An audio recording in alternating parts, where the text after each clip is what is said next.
wish I was a bit more time, but just got the soundtrack installations out. Still working on it. I pretty much got all the music out on like that stuff out. But, in terms of like the race music, yeah, stuff like that. But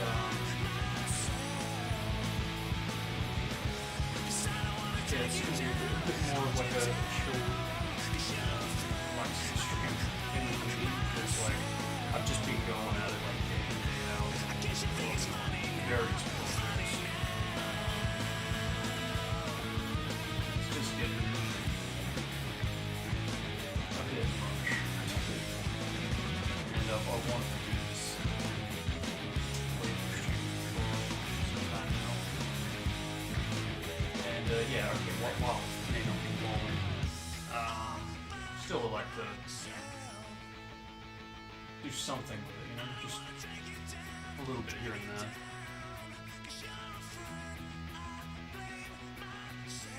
At least that way, in some form, I am paying much attention to the game. So I mean, I do play like even just offline in general, but start a little bit.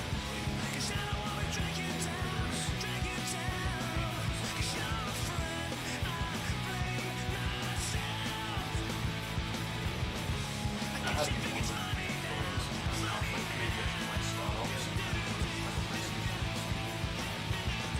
Is that like one of those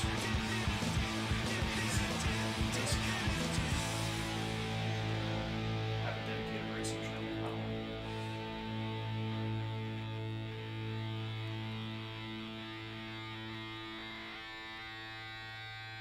But like even modding, yeah, I've just been really trying to get a lot of stuff done, but it's just, yeah, not really working, so figured it'd be a nice time to just, you know, chill with this, play a bit of this, even if it is going to be like a shorter stream than usual. Okay, so I pretty much do have like a new game save. I only bought this one car, but don't know. Licenses? Okay, I only did one.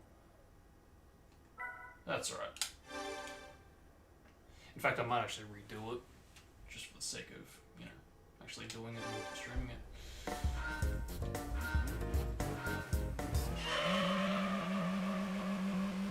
Okay, hopefully I might have to do a sound test.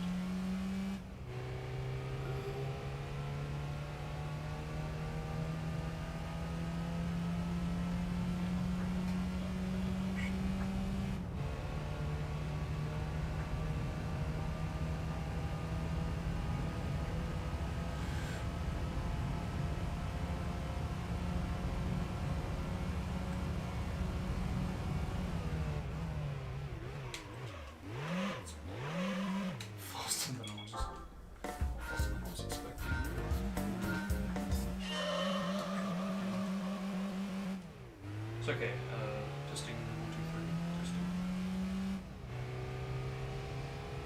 It's okay, testing. Okay. Probably adjust that.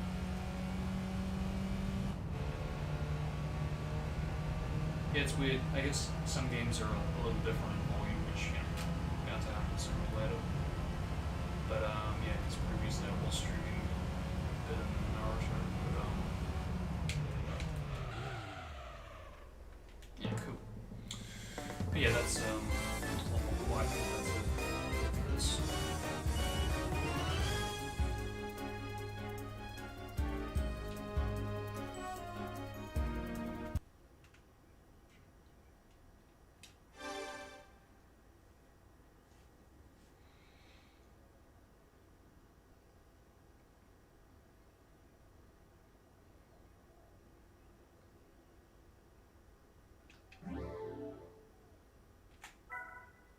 Yeah, okay.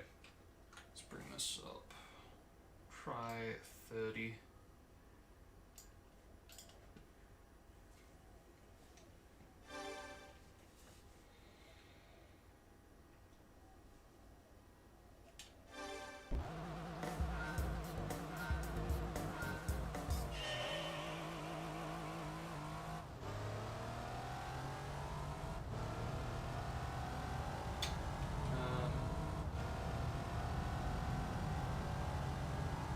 So the thing about this is you can actually get gold fairly easy because you can use the wall to kind of slow you down a little faster.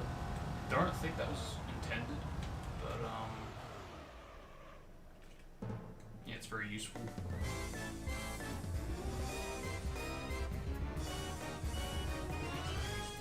Yeah, okay, that's better. Volume wise. Okay.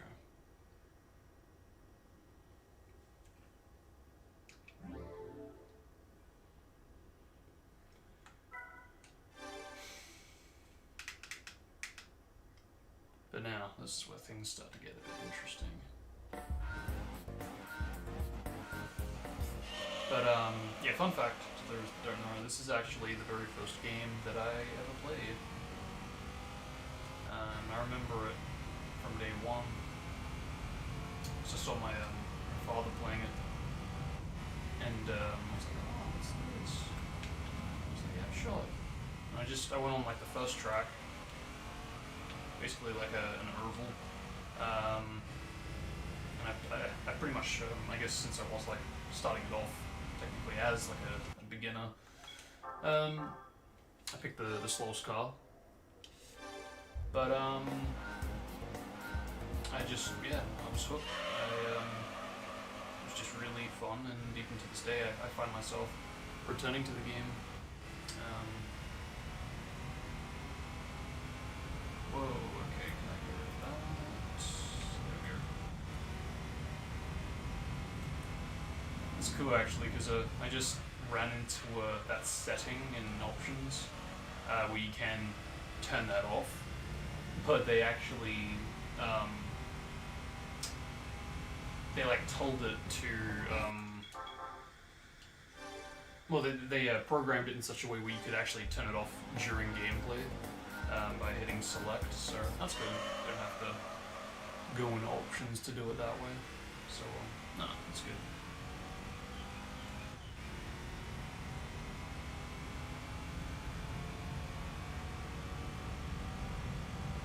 But yeah, like I said, this will be a shorter stream because I did start so late, and forgive me on that. But yeah, I'm not really sure how much. I mean, it really just depends how we go for time, because I started so late. That was okay. So we could probably get about an hour or two of GD gameplay, which doesn't sound. Well, it sounds longer than a short stream, but you know, compare my, you know, this stream to like any other. I usually go for like 6 to 9 hours, sometimes 9 to 12 hours.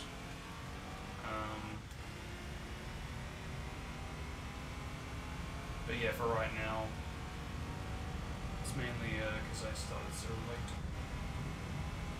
But with that said, I may squeeze in some Sickness,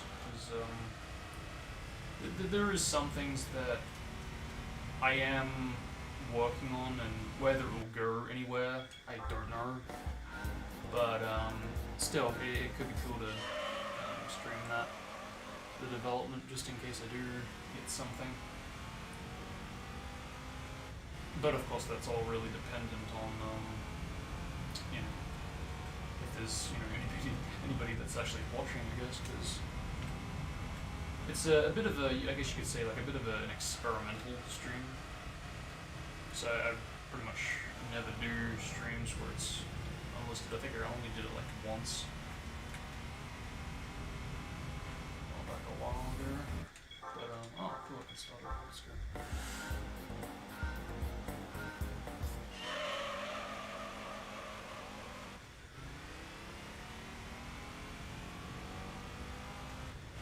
But I think, at the least, I would like to get some licenses done, because I should be able to get through the current one I'm on, the first class I'm on. But we'll see. So I remember for the longest time I was stuck, and I don't know if I gave up. I just thought, oh, well, what's the point if I've got like action replay codes to bypass that? So I just never really had a good reason to really want to do it.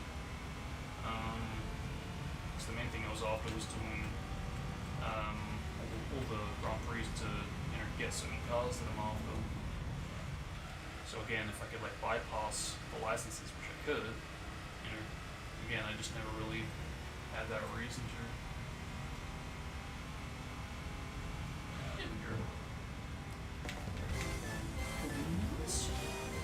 I guess technically speaking, from memory anyway, you can actually get bronze or silver and rest on that. But because I'm a bit of a completionist, I would like to get all gold if possible. So I've never really liked it's one thing to again go bronze or silver because yeah, from memory you can do that and you can progress. Yeah, that is one way of doing it. But it just feels more satisfying, I guess, to really get gold. You really feel like you have completely mastered it. And, I see speedrunners do it all the time. Although I say that, but there is one that not so much not looking forward to, but it's going to be interesting because yeah, there is one. Yeah, there's one that's very extremely difficult, even for speedrunners of this game. Because when I see speedruns of the licenses in general, one thing I've noticed is that they pretty much get it first try for everyone.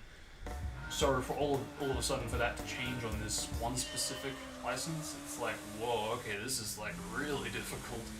Yeah, it's like on a whole other scale. Oh, that's interesting. I have to press the ghost thing again. So wait, is it license specific whether the ghost returns? I think so. Given this behind me.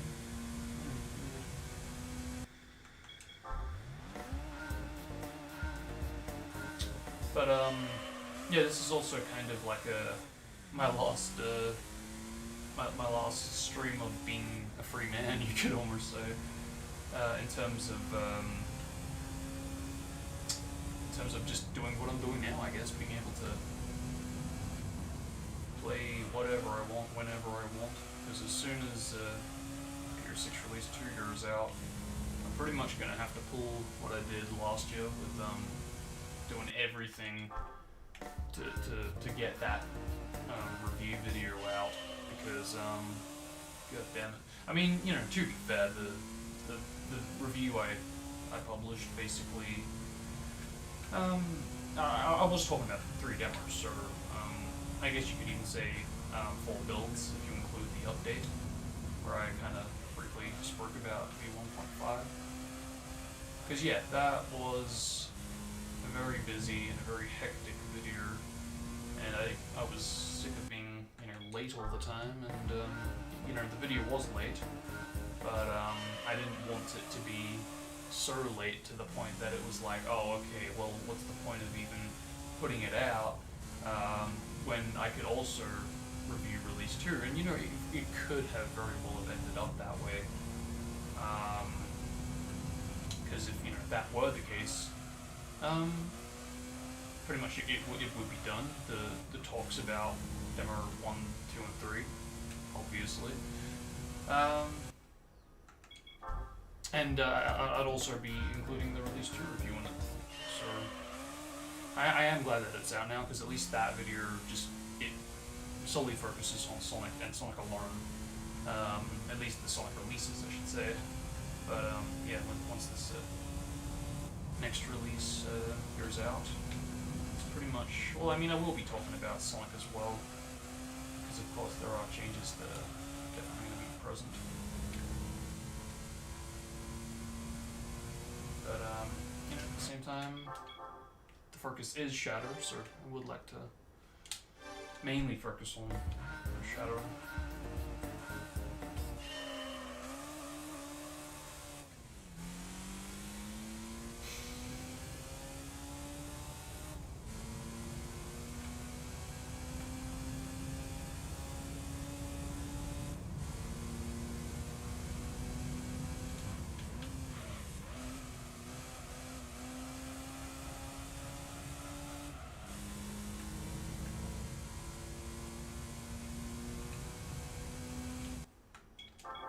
It's a tricky one.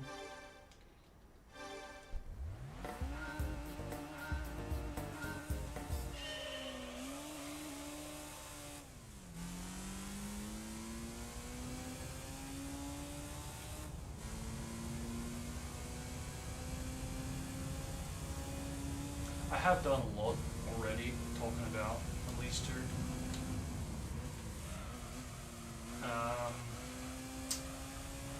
But you know, with that said, with every build I have to pretty much update my review on it, I guess. Because, you know, there'll be something that I either disagree with or I just, in general, am pointing out that, you know, could change and sometimes does change.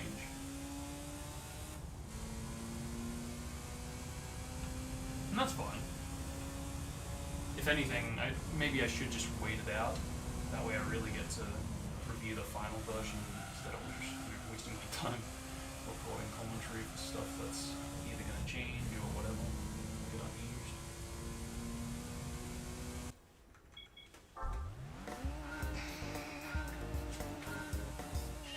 But yeah, I've talked about a lot.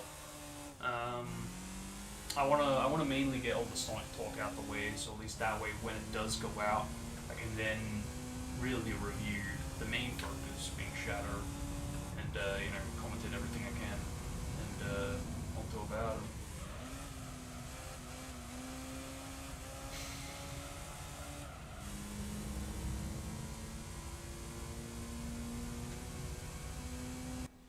Gosh.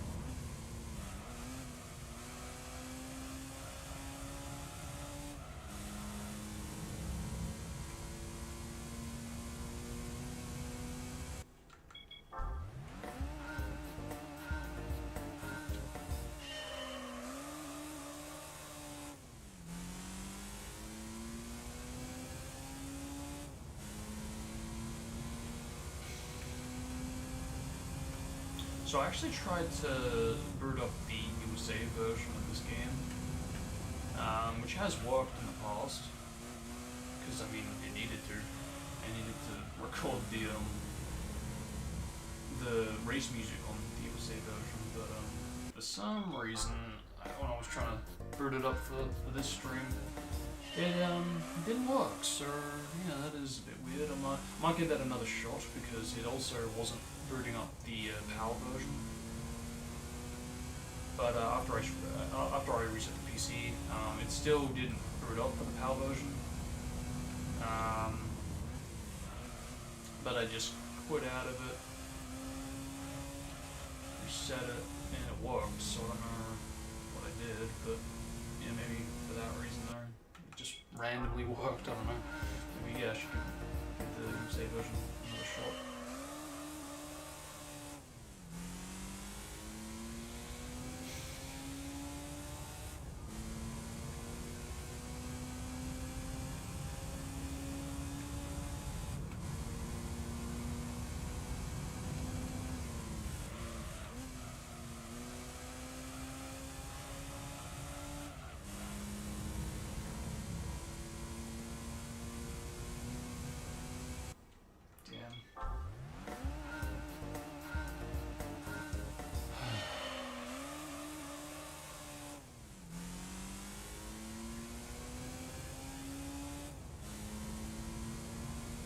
I probably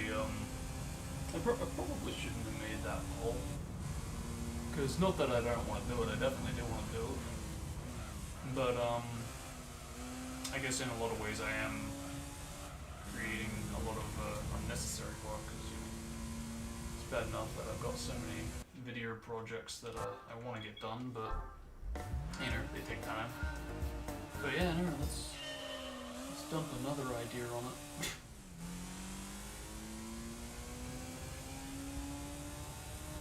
I think that's just a bad habit of mine. I just tend to want to get as much stuff as I can out there and get as much done as soon as I can, as fast as I can. But you know, the issue is most of the time I do that, I end up rushing things, and naturally, if I want to take my time, it's gonna take time.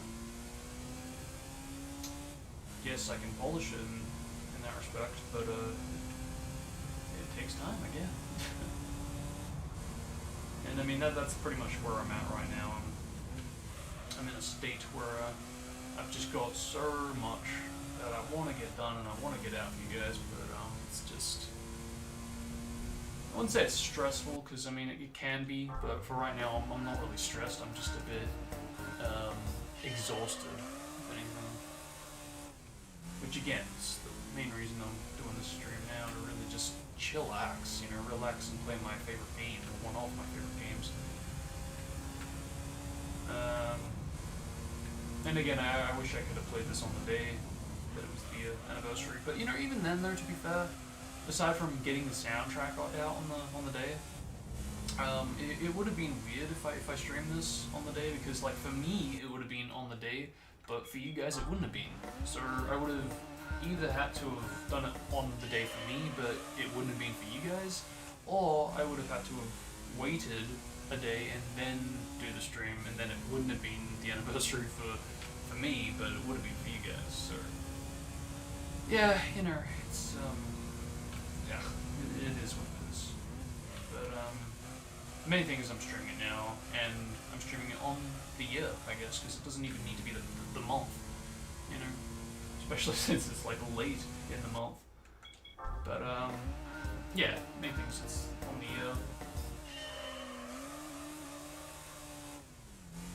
Yeah, I can't tell you how many times that it bugs me when I see someone going, oh, you know, happy 20th anniversary or happy 25th anniversary or whatever it is, but you know, the game or franchise hasn't reached that date yet. It's like, okay, yeah, it is the year, but like now, Earth 6 is still technically 14. But I see people, you know, going, oh, happy 15th anniversary or 6. I mean, if we're talking about like a demo or a tech demo, you know, different story. But yeah, I don't know. I'm just picky that way, as I am with most things.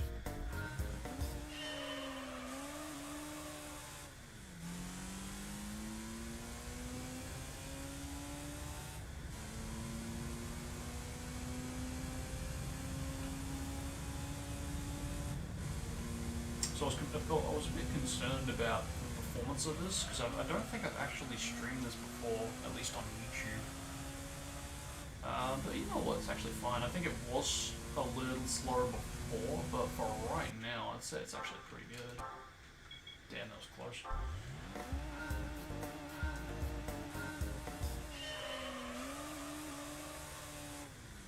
Yeah, again, hopefully the audio's all good. But yeah, it's just like the work is it gets a bit much after a while, because you know I love doing what I do, but yeah, it can get a bit much.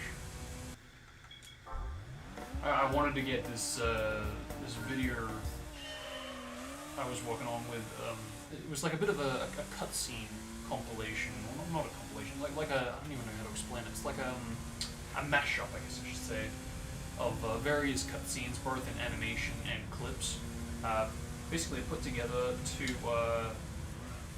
to match some audio editing I did, where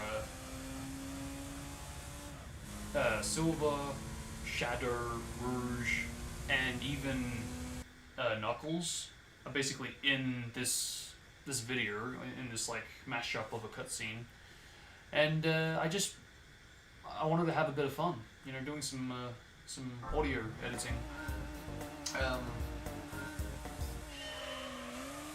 Audio wise, it's pretty good. I'm pretty happy with it. But with that said, I've had to redo the audio 3 or 4 times now, mainly because every time I did it was in video editing, and then the video editing just, the project file like basically got corrupt.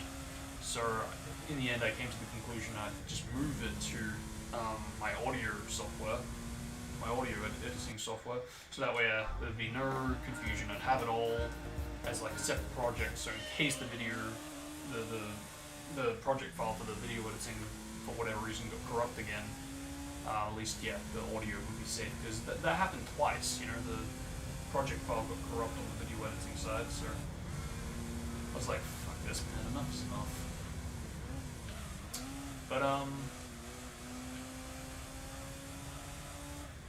But yeah, I've wanted to get that video out since like the last few streams of the 14th anniversary playthrough stream of 06, because, you know, I went well into the first few months of this year of continuing and finishing the 06 playthrough stream, and I mentioned it and even teased it a bit,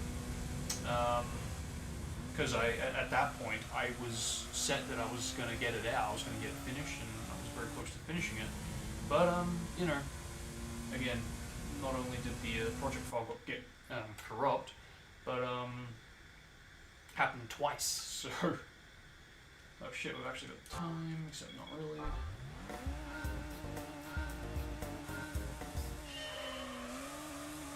So yeah, there's that video that I want to get, would like to get done sometime.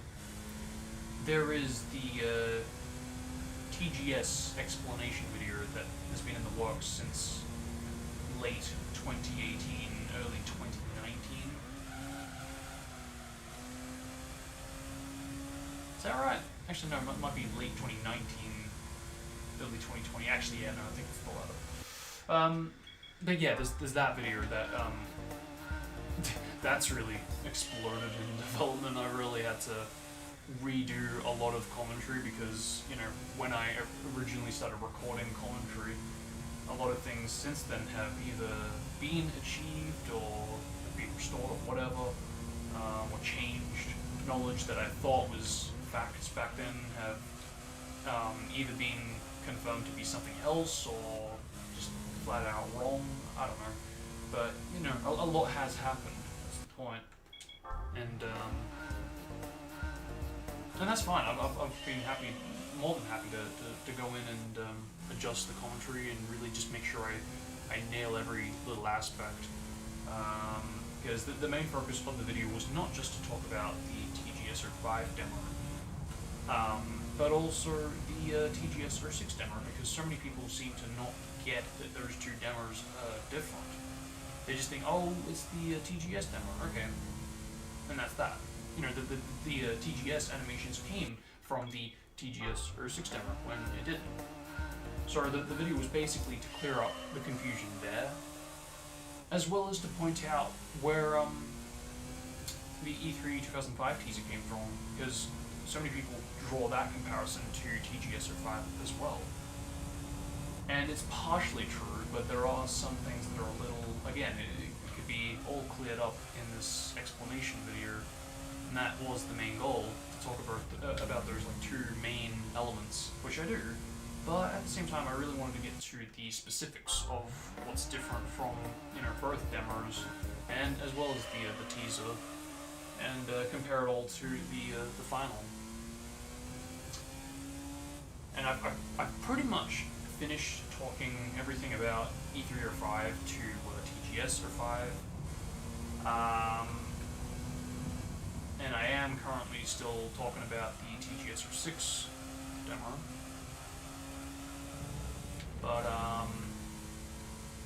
But part of me is wondering, well, sheesh, I could finish it and get it done this year, which I do want to do, but I'm thinking, well, man, I'm talking about this much content from the game, or from like the history of the game.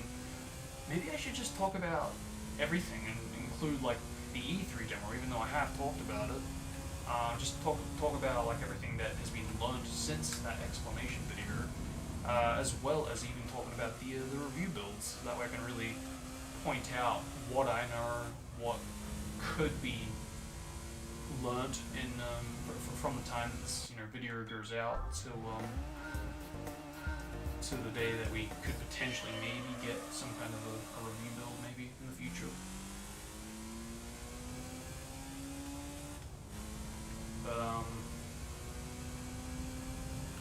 But yeah, there's that video that I want to get done and really just focus on that. And I have been.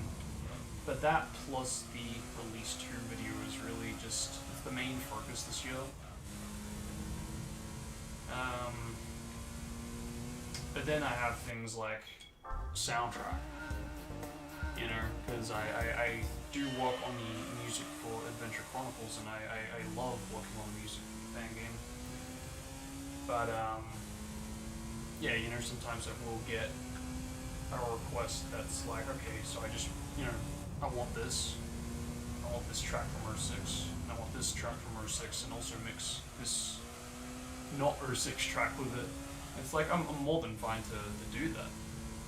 But, that plus all of the videos that I want to get done, and hopefully this year, it does get a bit much after a while. Not that I won't do it, not that I'll cancel anything. And I don't know, maybe that's bad of me to cancel, to not cancel. Maybe I should cancel some projects, but I don't want to be that guy. I want to be someone that really does get projects done and out there.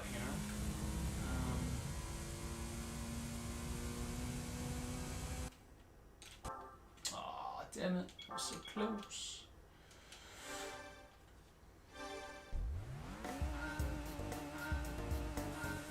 This is a tough cookie to crack.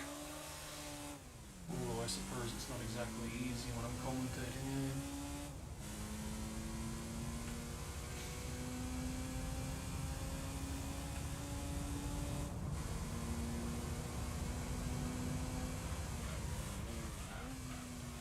But you know what, even then, even with what I've just mentioned, there's still more. There's still like the mods that I wanted to get out this year from, the Super Hedgehogs Pack version 4, likewise even version 5. There was a Mephiles mod that I wanted to get done this year, but that will probably not happen until after I get either the super mod out or at the least my video projects out.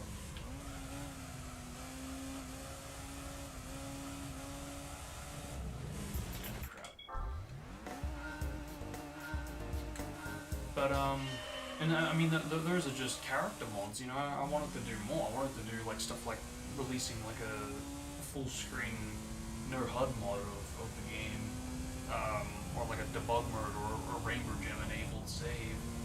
Because all of this is stuff that you can easily access, but at the same time there are people out there that can't access it, and as a bit of an R6 channel, I do feel the need to really set people up so they can get it in case they, for whatever reason, don't have the mod manager or can't get the mod manager.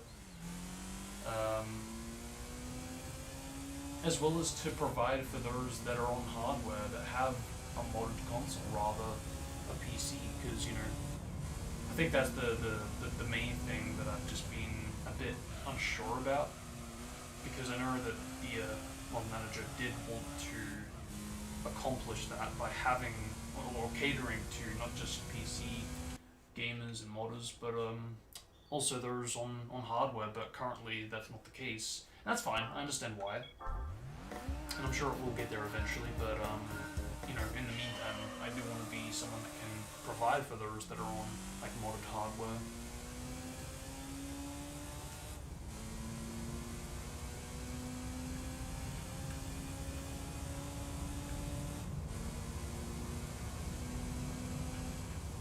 But yeah, the stage mods, P25 itself. There's even that Forces Inner 6th Edition mod that I wanted to... I mean, to be fair, that's not really something I put a whole lot of time into. It's just... it's Forces Sonic and Forces Shadow and the Rookie in R6. with some really cleverly modified UI and HUD to make it look like forces, both by me and Jarl. As well as Infinite replacing Mephiles and a little bit of like texture work to make it look like an Infinite boss. But aside from that, really, it's just nothing that special. But who knows? Maybe I could do something more with it. Maybe I could I don't know. Maybe I could like set up a TGS or 6 mod where you get 3 stages. One of them is Mortar Canyon that Nuxpan worked on. I don't know if this. I don't actually know if. Is there any other stages from Forces in R6? I don't even know. I don't think so. Could be dead wrong. But at the least, yeah, Mortar Canyon. I definitely would love to include that Mephiles boss because I put a lot into that. Yeah, I can picture that, like having that as the shatter selection and go into like the boss intro, and then you have the boss itself, you're playing as boss shatter, going up against Infinite, rather than Mephiles. Still a little bit of work that needs to be done, but I think for the most part I've done pretty good with the boss. So that's 2. I guess the extra slot, I guess, could be something with Sonic. Because I do already have a Roger Craig Smith voice mod, as well as, obviously, as mentioned, also Sonic in 06. So those 2 combined, that really completes Sonic in terms of visuals and sound. But level-wise, that's really where I don't know. I mean, I guess Mortar Canyon, but still, I don't know. Maybe I could have like Shadow goes through Mortar Canyon and then Sonic goes through Mortar Canyon or something. I don't know.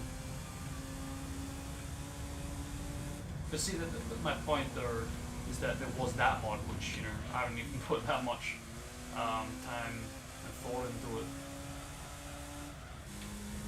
And that's what I mean. Maybe I should just.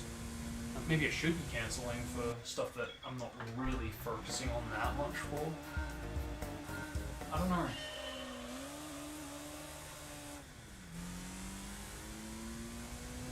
But on the video editing side of things, the audio editing side of things, and modding side of things, there is still a lot that I want to get done. And as far as speedrunning goes, or glitch hunting, I mean, pretty much all of that has been put on hold anyway. I did briefly return to do some attempts for Rise of the Ninja speedruns, but I could get the record. I know I can get the record because I mean I found some pretty insane skips, and yeah, I could do it, but I don't feel the need to anytime soon. I was purposely waiting for someone to submit their own run to try to beat my time, and it has been done. Someone did. Well, actually, no. We got 2 people that submitted their times, and there was one that actually got pretty close to mine. I wasn't expecting it to be as close as it was. So props for them for that. But again, I did on my return to do some attempts. I did actually find some pretty cool skips. Some, one was alright, and the other was like freaking insane how much time it saved. But that's just on the Naruto side of things. As far as R6 goes, yeah, I'd love to return to do some speedruns for that, but I did make it a bit of a conscious decision that I would not do R6 speedruns again until I achieved Mission 1 skip, which could very well be an impossible thing. I don't believe it is because I know how the barrels move and how far they can, how close they can get. You know, one could be impossible, but even then, I think that's a bit of a stretch to say that that's impossible. Definitely a lot more difficult, but 100% easily, 2 barrels can easily get you over to the island. It's just, you need that perfect setup, and that's what's almost humanly impossible.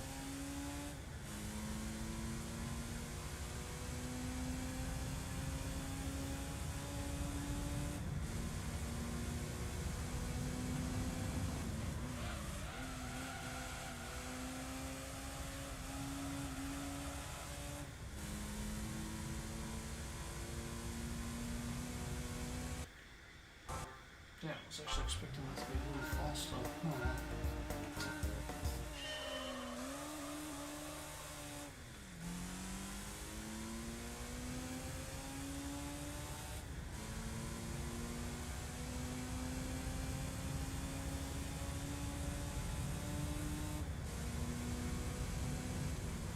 But yeah, it's already been hectic.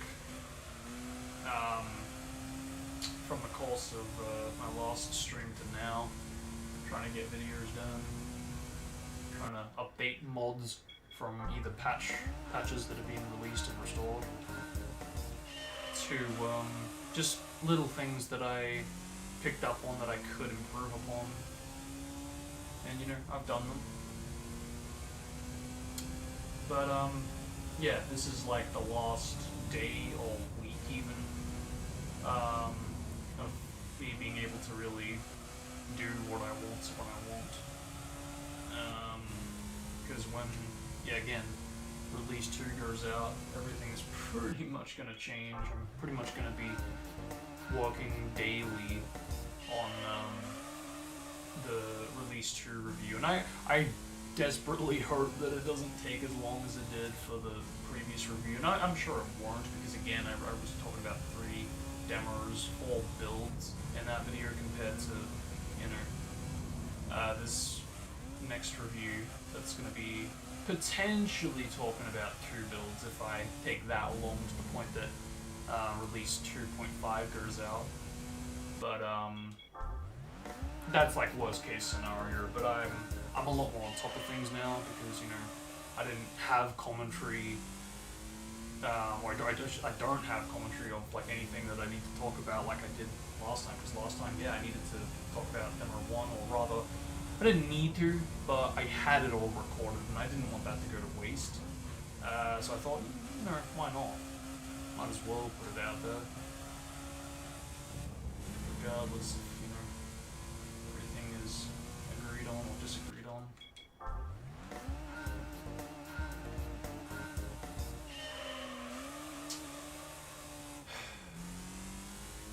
Yeah, it's tricky. I think it should be fun. It should be fun. But a big chunk of why I am a bit on edge and a bit exhausted is also to do with the release video. Because I do have a release video ready for release 2. And I've been often taking the whole day off, pretty much, just staying up, not sleeping, because, you know, Chaos has many times now said, okay, it's probably going to go out sometime, because, you know, this is definitely 100% the last beta testing build, so, yeah, it's probably going to go out. So, you know, I'll stay up and try to but like try to stick around for the premiere of the release video. That way I can also get a bit of clearance on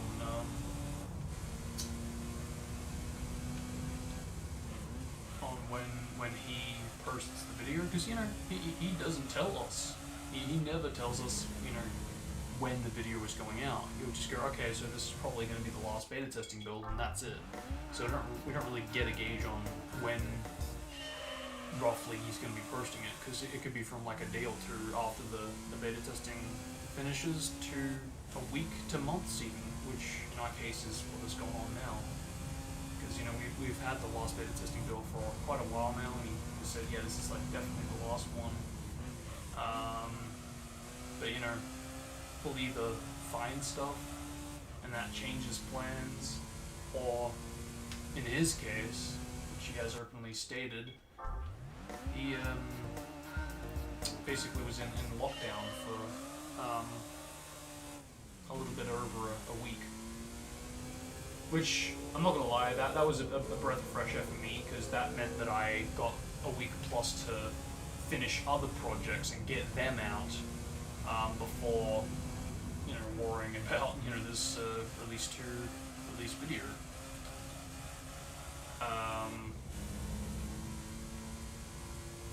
Because again, I pretty much was staying up every day until that release video was going to go out. So yeah, once I heard that news, I was like, okay, good, at least now I can sleep. But when comes tomorrow, he will be back. He will be working again, and we could be getting the release video from either tomorrow to the following day to this week even. If not, then more than likely the following week, because it is that close, it is that ready, he is that he's that ready, I guess. He's that far into development that he's confident that he can put it out and people are gonna hopefully enjoy it.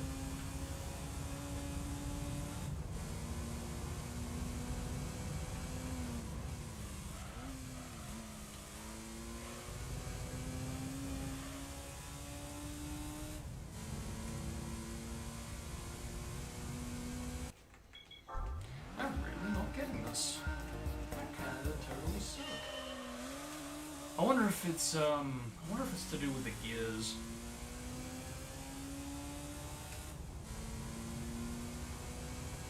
Because I think they insist that you use manual, because you really get the right speed for straights and corners. Okay, that was better.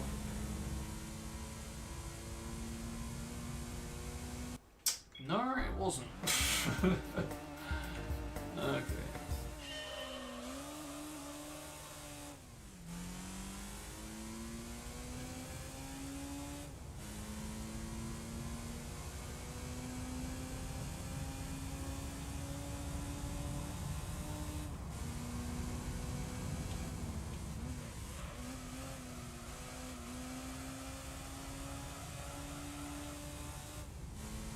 That was alright.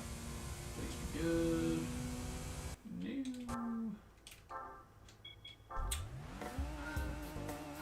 Freaking circus.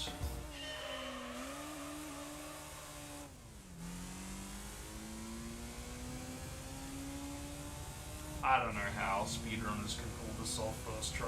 I mean, of course practice makes perfect, but man, they must have like the best monitors and the best kind of, I don't even know. I play this game a lot for a channel that focuses on R6. I do. I play this a lot, but I mean, obviously commentary is gonna affect my concentration on getting this. But you know, even then, though, even when I am concentrating, I just, you know, I take an attempt to just be silent, I still just don't seem to get it.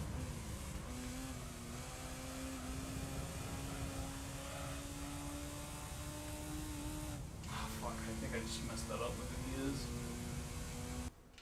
Oh, you son of a bitch. I thought I totally messed that up. I totally would have gotten that, but I could feel it. I held on too long with the gear change. I totally messed that up. Oh my god. I mean, to be fair, it could have been worse. Like, I could have gotten 100 exactly. That actually happened once on GD2. I was playing that sometime recently.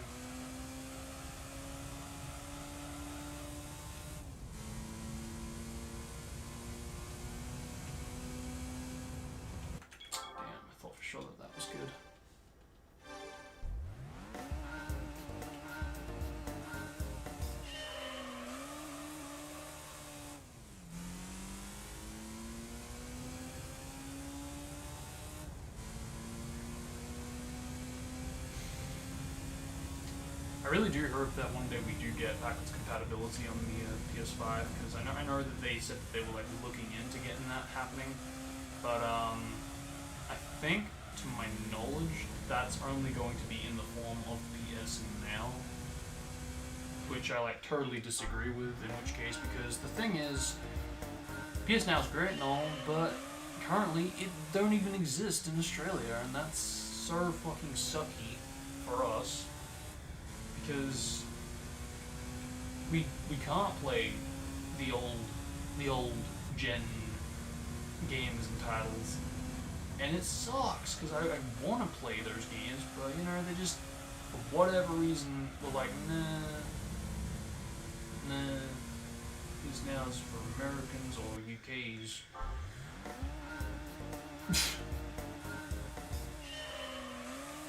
And I mean, I'm sure that one day eventually we will get that, but god damn it. I think that's the main reason right now I'm playing the Series X more than I am the PS5, because at least I can play backwards compatible games on the Series X. Because I'm having a ball. I'm having a blast playing Unleashed. It's like the only game that I play for it, but I'm still having fun with it, you know? I'm more than fine to stick with that until whenever. Forever. You know, because like even if Earth 6 doesn't get it for the next 5 to 10 years, I'm more than happy to play Unleashed till then and beyond. Because you know, Unleashed I do consider my favorite Sonic game compared to, well, anything. It's just my favorite Sonic game, I guess.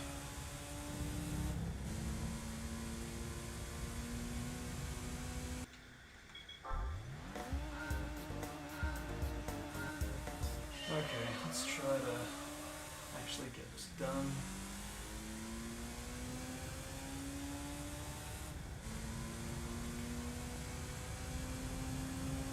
So actually, I would like to get some snacks or some food, because my stomach is totally growling on me.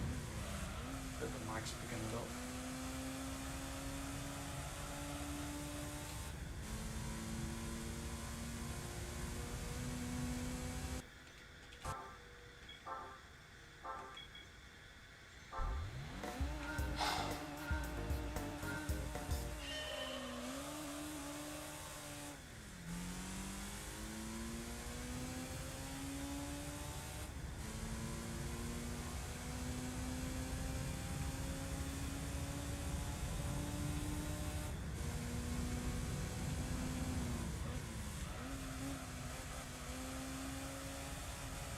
The thing about this blue strip line thing is that it's just it's a bit misleading, because I no matter how many times I follow it, I always seem to be too fast when I accurately follow it.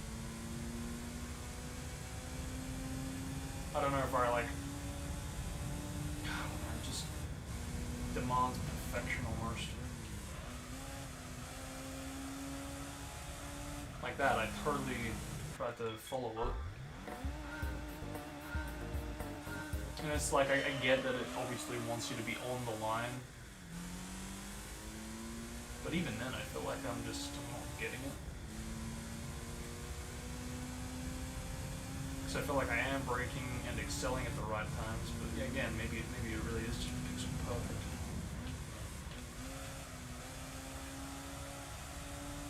Better, but still a fail right there.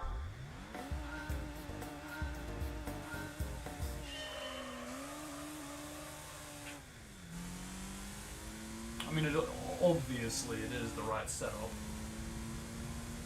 It is what's going to set you up for getting gold, but god damn it.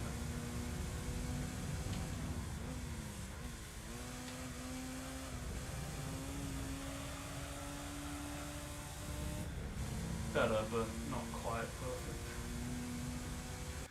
Actually, far from it.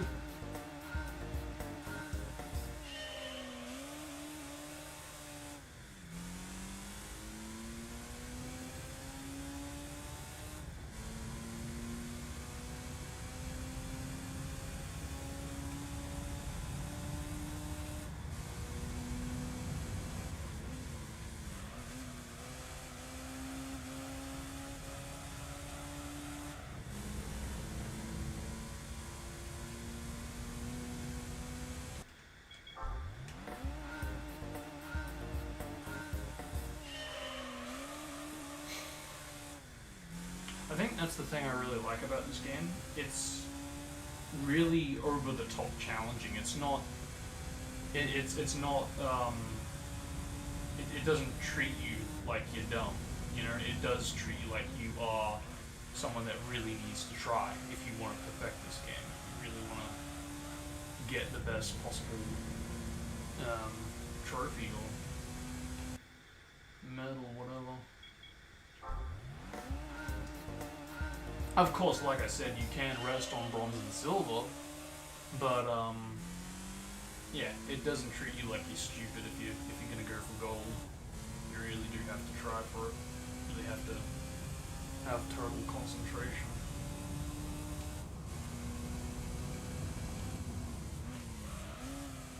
See, like, what was that? I just feel like no matter how many times I do it, if I try to follow the braking path of the line, I just don't seem to crack it.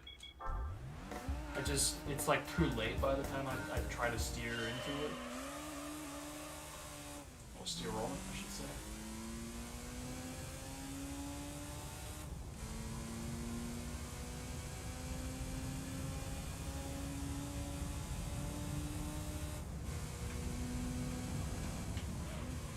See, like that, I did try to, like push it a bit more to really follow it, but, you know, I do that instead.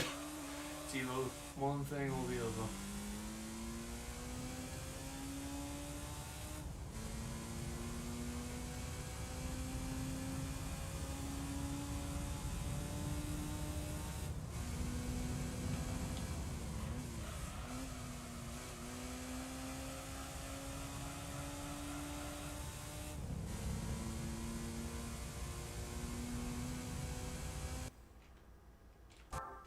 Why you gotta be like that, though?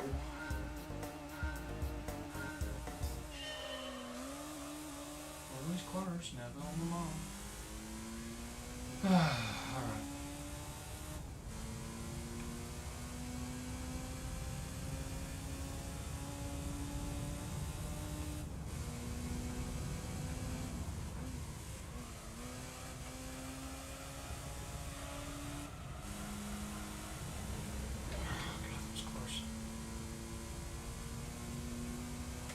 See that? Come on. Come on. I was like on the freaking line.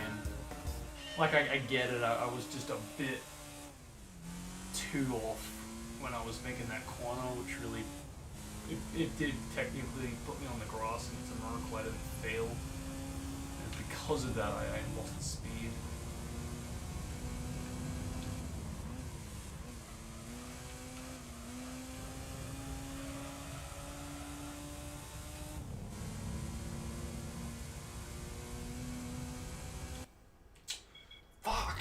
This is just, yeah, it demands perfection, like, big time, and you know, of course it's to be expected. But my freaking hunger pains are getting stronger with every failure.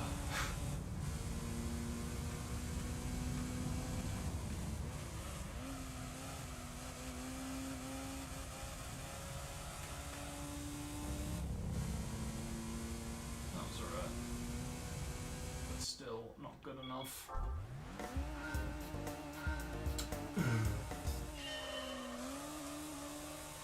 I mean, that's just it, isn't it? You know, really, I guess for the first two, you know, you can kind of get away with, you know, doing a bit of an alternate way of getting by, getting through it, but this, it's like, no, messing around, actually do it.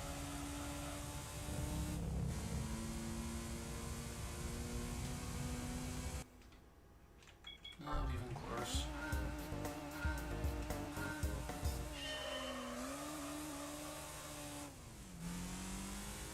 I mean, the interesting thing is I literally just got through this in a slower car, but it's just I can't seem to crack it in a sports car. In a spoon.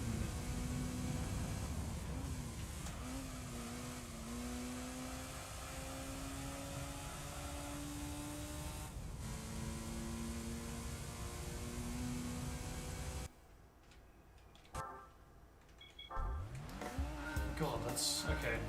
I'm even more off than I thought, because you don't need to just touch the line, you really have to cross over it for the time to really count.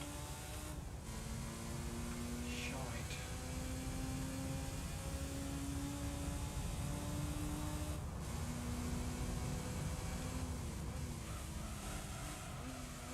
I think also the reason I'm like really just out of it is because I literally was playing this just a few hours ago on real hardware and on a TV that is a little bit slower than this. It's not bad slower, but it does have input delays.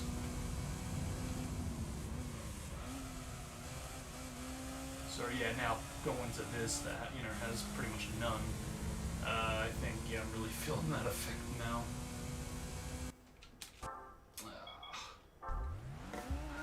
Fuck.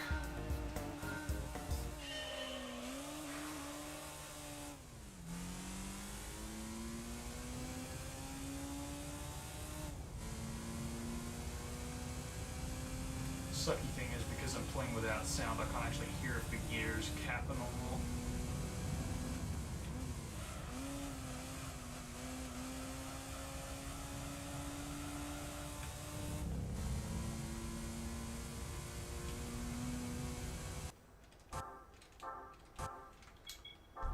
Fuck.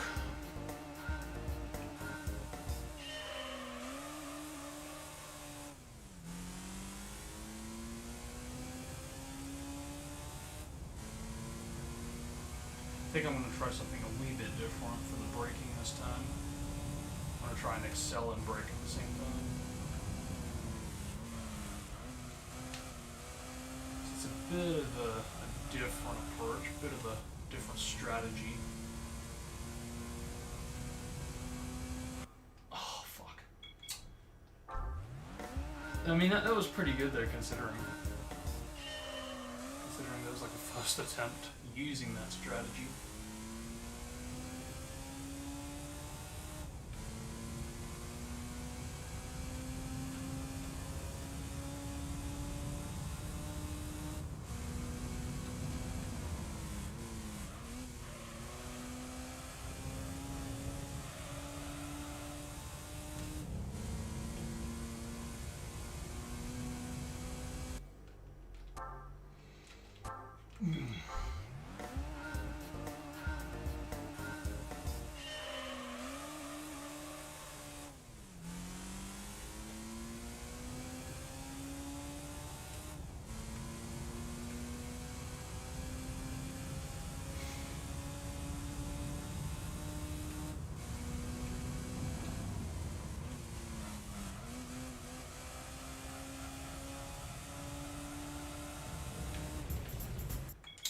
Wow, back tires.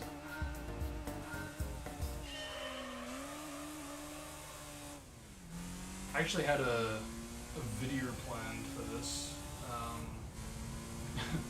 I just wanted to put like the 6 HUD on the gameplay, just out of curiosity more than anything.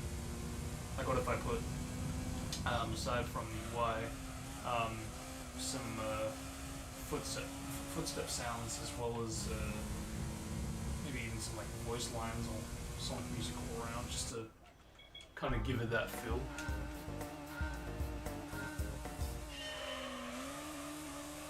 How would that work? How would that look? How would that sound? Because I have like all the footage recorded, but I just see that's another video project that is like I've had recorded and I've had in the works for some time, but as usual, did go out.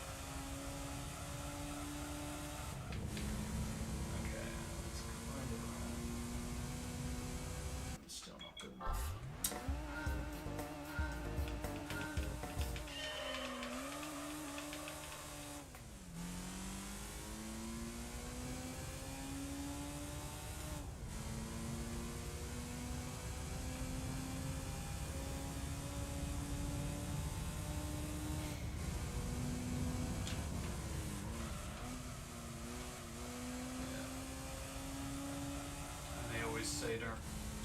while you're braking.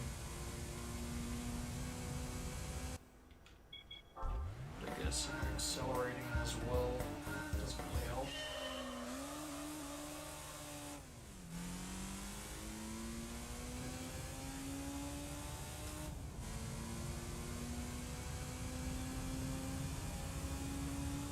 Yeah, just I've had like all these videos in the works for quite some time now. And a lot of it, I've pretty much got all the footage done, it's just I need to get the editing out there.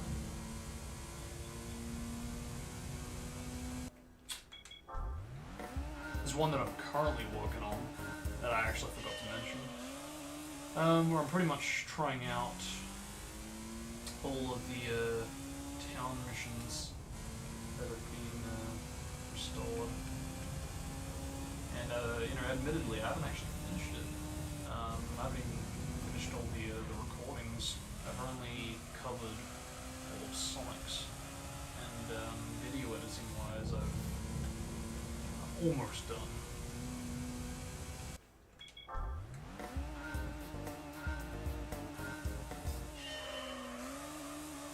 But I am still working on it, and I still do need to finish off Shadow and Silver.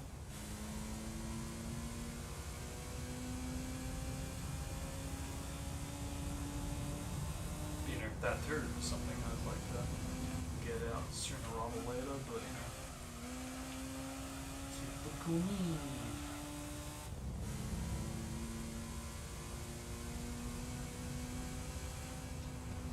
Oh my god. I swear I'm gonna like fucking tie the time. Just watch, it'll happen. Maybe not for this, but for one of them.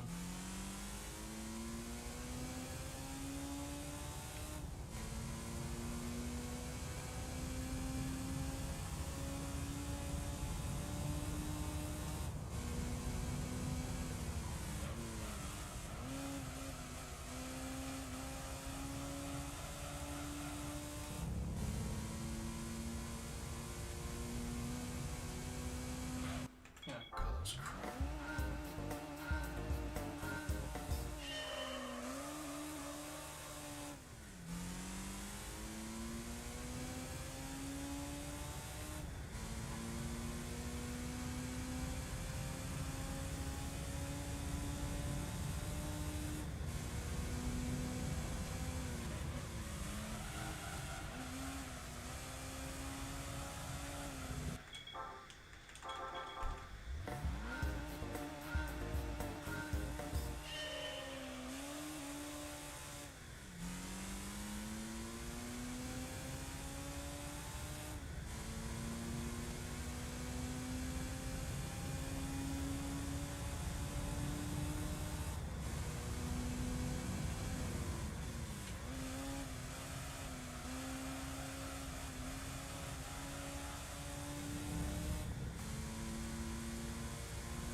Let's go.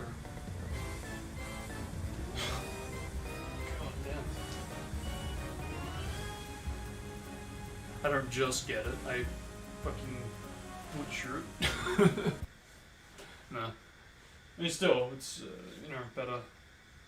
I'm getting it than not at all. But, okay. Oh god, that was killing my feet. I'm freaking resting too much on them.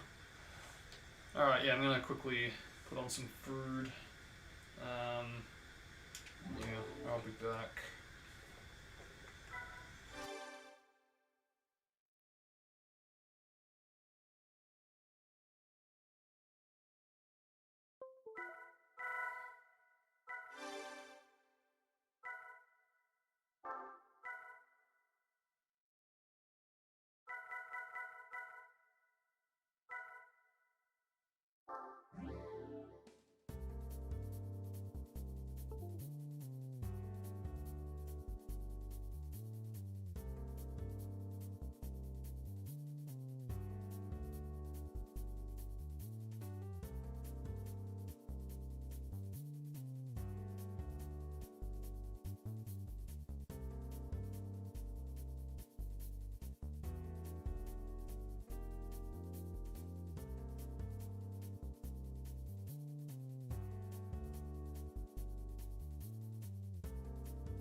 sir. Ish back. Now, so it could be delay. Yeah, sir, okay, in terms of time, at the least we should be able to get through this first class. But, you know, it varies, I guess, because, you know, it took us, what, this long just to, you know, get up to, what is this, the 5th, I think? Yeah, I think this is the 5th of, how many is this? 7 to 10? Actually, I'm gonna double check that, because I want to know for sure. Oh, okay, yeah, 7. 7? No, 8. Yeah, including the one I'm selected on. Okay, so if we can, yeah, okay, so we're halfway.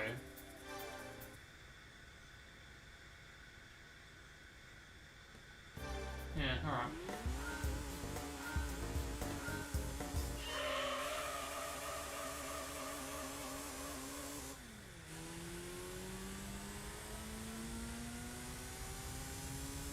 Yeah, we should be able to get through this this class.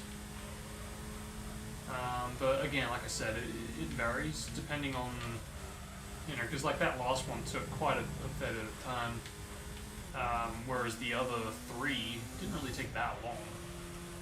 So assuming I can, you know, be as fast as I was for the first 3, this one and the next 3 will be able to get this over and done with sooner rather later. But actually, take off my jumper because I'm actually getting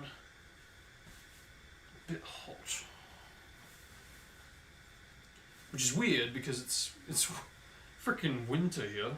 But as usual, because I'm actually at the front of the house, I cop the heat from the sun in the mornings, because it's what, yeah, it's 9 AM right now, so I'm fucking copping the morning sun as usual, even in winter. So yeah, typical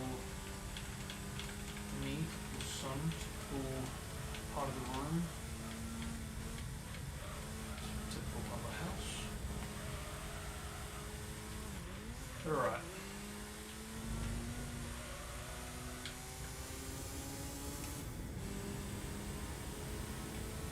So one of the reasons that I kept postponing this this stream was because I wanted to get the Diablo GT on any game save of GT3, be it the US or PAL version. I then realized, oh snap, bloody Diablo GT didn't even exist on the PAL version. I thought it did, but it was just unused. But no, it only exists on the NTSC and NTSC-J version of the game. So, But, you know, I still wanted to get a save where I could try it out, but didn't really go as planned, unfortunately.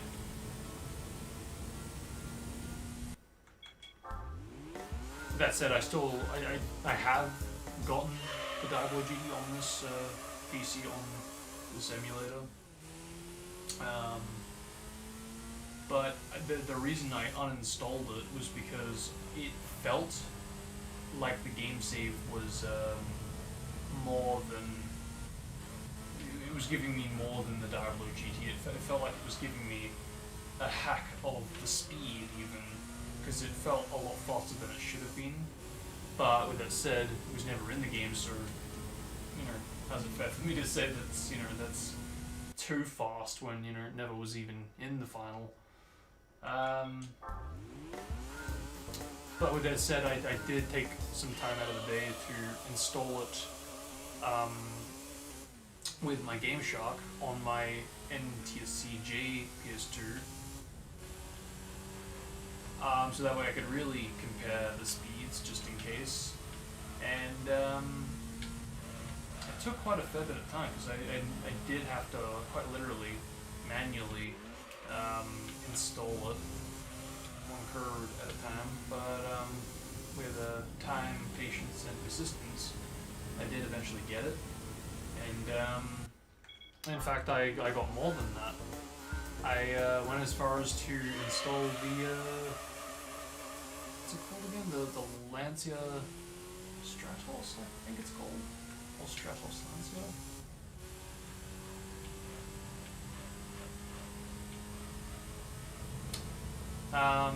But yeah, I installed that rally version, going back about a week now. I still haven't installed the road car version. I'm actually going to do that sometime, either later on today or tomorrow. But just a few hours ago, I did install the Porsche, the 911. Then it was like 926 or something. I forget the number, the second part of the number. But it was that unused Porsche that I didn't really feel the need to install it, but I thought, you know what the hell, might as well while I'm at it, because when else am I going to get a chance to play it and on hardware? So yeah, I thought, fuck it, let's do it. But yeah, like I said, I'm still in the process of trying to get the road car version of the Lancia Stratos, I think. Again, correct me if I'm wrong. But yeah, it's pretty much where I'm at. Although I must admit, I was not expecting the rally car to be as slow as it was. I thought for sure it would be the equivalent of the Celica, but no, far from it. Not that it takes away from it, it's still freaking amazing to have it in GT3, because I'm one of those rare people that actually does prefer GT3 over GT4, and that's probably just me and my nostalgia, and or me and my super unpopular opinions with pretty much everything. It's a bit sad, but that's me.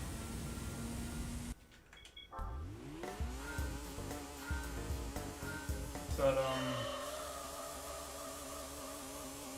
I think the thing that really just separates me from liking GT4, which even then I do like GT4. It's just if I had to pick, I do prefer GT3 over GT4, so I would pick GT3 in which case. But I think the reason I do find myself coming back to this more often is mainly because, again, I think it is more so nostalgia than anything, because I'm used to the game looking a certain way, sounding a certain way, and behaving and playing a certain way. And pretty much all of that I just mentioned changed in the sequel. Because the visuals changed. They were trying to be a bit more realistic, whereas this treats it a bit more like it's. I don't even know. It's. I'm not going to say arcadey. Physics-wise, you could say it's arcadey. But visual-wise, it's more appealing, is what I'm going to say. It's more colorful and inviting to play, whereas GT4 is a bit more realistic looking, which, nothing wrong with that, but again, to me, if I had to pick, I still would pick GT3. Physics, like I said, probably a bit more arcadey here. And perhaps I'm just more used to that, and prefer that even. There are elements in GT4 I definitely can find enjoyment in, because it's, it really punishes you if you don't know what you're doing. You really have to master the physics to really master the game. And I think, that's just it. If you can do that, then you really feel the sense of accomplishment. In the same way that you can, achieve gold after a lot of trial and error. But it's just one of those things, I think, that Polyphony Digital are just very, very good at. They really know how to develop a game where, it doesn't treat you like it's stupid.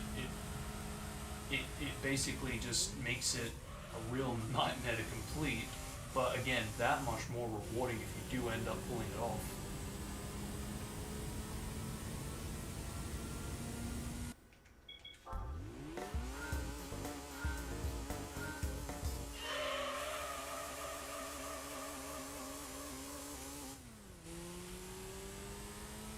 But sound-wise, I mean, it's pretty simple. I just don't really like the sound design in GT4. Admittedly, the engine sounds are probably more realistic in GT4, although, to be honest, I think I would debate you on that one if you said that. Because, you know, GT3 definitely is not realistic, but GT4, likewise, isn't realistic. I think they try to be a bit more realistic with GT4, but, you know, there definitely are those memes when it comes to the sound design, where a lot of people compare the sound design of GT4's engines to a freaking vacuum cleaner. And, you know, they're not that far off. It really does sound like that for a lot of the engines. And I think that could also be why I just was not so much disappointed, but I was a bit let down when I picked a car that I knew from GT3, and visually it looked alright, aside from maybe the tracks looking a bit different, but like the car itself looked alright. But you know, and I'm expecting it to behave a certain way, gameplay wise, and sound a certain way, sound wise, and I got none of that. Of course, I've adapted to it with time, but even with that said, you know, one of my favorite cars in this game is the Raid Rig Honda NSX. I love the purple, and you know, in some ways you could even say it inspired my profile picture because of the purple.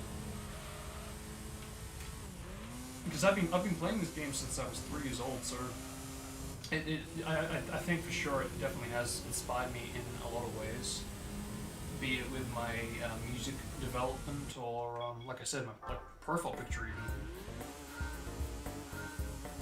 Yeah, that is like one of my favorite cars in this game. And the thing that also separated my satisfaction and enjoyment with GT4 was the simple fact that the Raid Rig in this game was something you had to earn. You couldn't buy it even if you had enough for any car in the game. Like I said, yeah, you really just had to earn it and put in that time. And a few times I would earn it, but because I was young when I was playing it, I would always forget to save it when it was time to quit or whatever.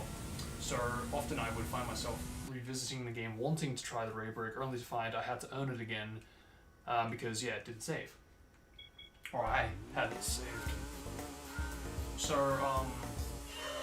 in that respect, it felt rewarding every time I would unlock it, and I would just, I would spend hours playing as the Raid Rig, or using the Raid Rig. Then comes along GT4, you, from the get-go, can play it if you have the money. You don't have to, well actually no, I'm not saying you don't have to, you can't earn it to my knowledge, you just purchase it if you've got the money and that's that. That took away from the satisfaction, because yeah, sure, it takes time and patience just to get the money to purchase it, but I don't know, something about having the ability to purchase something that you could only win in its predecessor just, I don't know, just rubbed me the wrong way. Yeah, I don't know.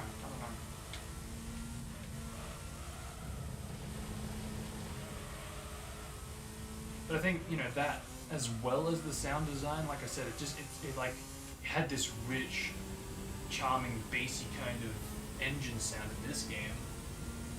And then you compare that low sounding engine sound to what we get in GT4, which is basically gone from like this kind of noise to more like a, it's like, what?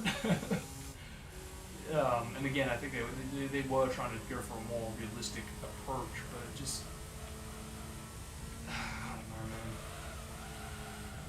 man. And you also have to take into consideration too, I was a kid when I played these games. You know, I was 3-4 years old when I played this, and I was like 5-6 years old when I played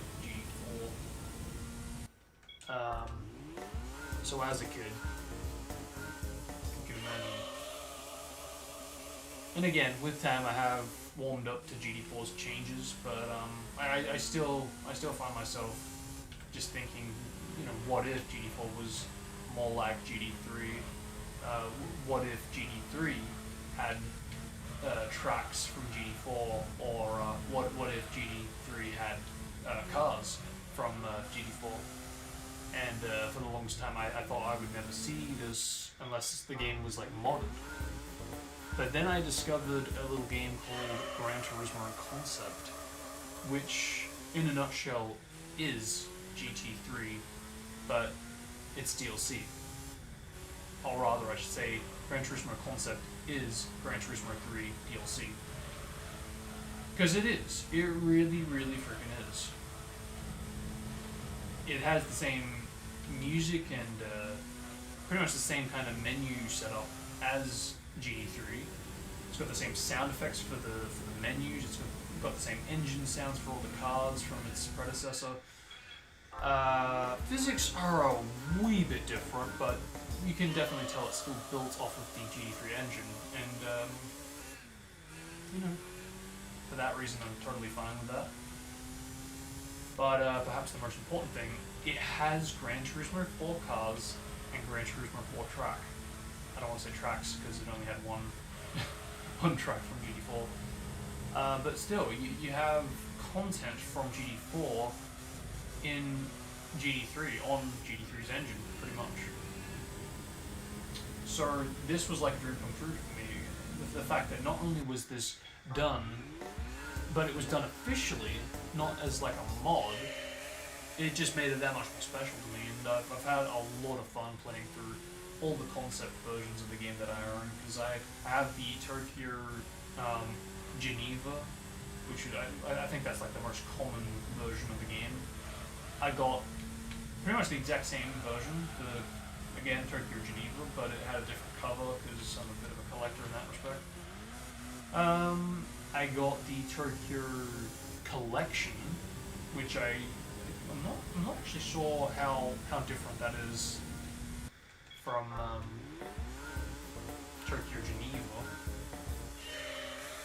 but apparently it is different. I think it had less, because if I recall correctly, Tokyo Collection actually came out before Tokyo Geneva. Yeah, from memory, Tokyo Collection was R1 when Geneva was R2. But regardless, I played both. I even got the very rare Tokyo Soul just recently. Something that is, yeah, again, very rare to pick up, to find. You can definitely get the ROM, and that's one way to play it, but I actually owned the physical copy and got to play it on physical hardware, so that was quite an experience, you know, as someone who is not just a fan of hardware, but grew up playing hardware, so, you know, you can imagine my delight. So yeah, it was a blast, an absolute blast to play through all the versions of the Gran Turismo Concept. Just to get that full GT Concept experience, you know.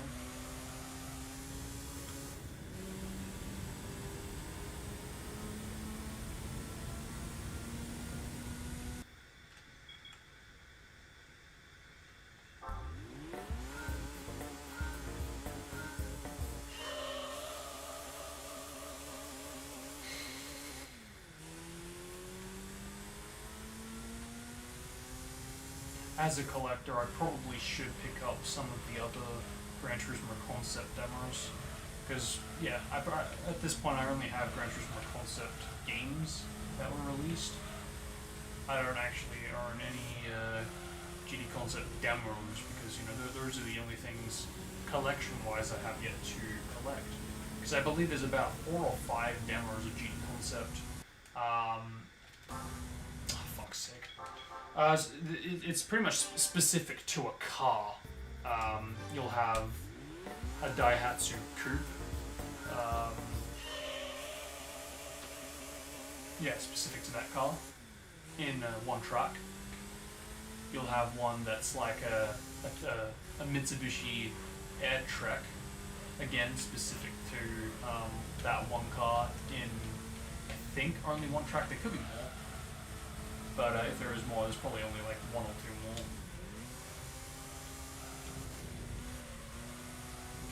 You have the Nissan Z, I think it's called.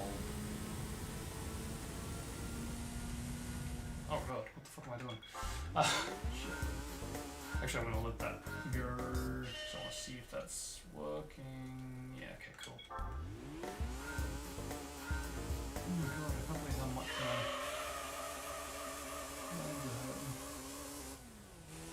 just from bloody speaking. What are you gonna do?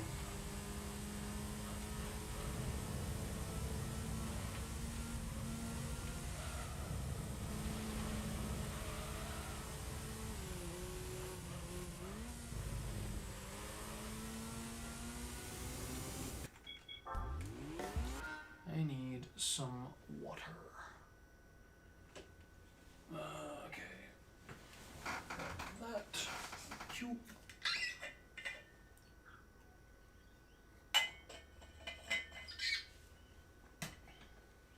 Okay. I'll have to try this again.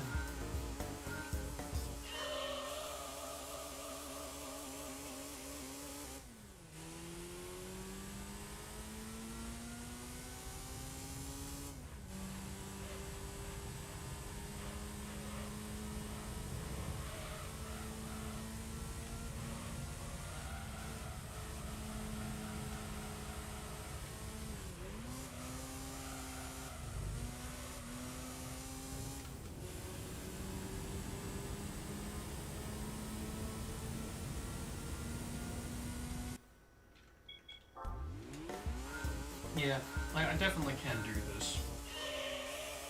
You just really need that perfect setup. Which even then, that's debatable.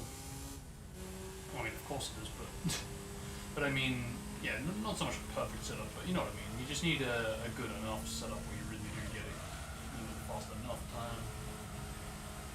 Because I don't feel like I've put that much effort into getting the time that I have achieved.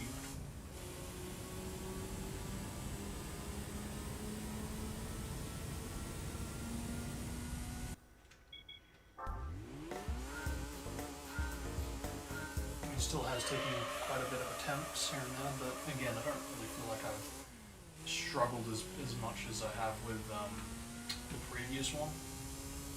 And you know, that could be to do with both concentration as well as commentary.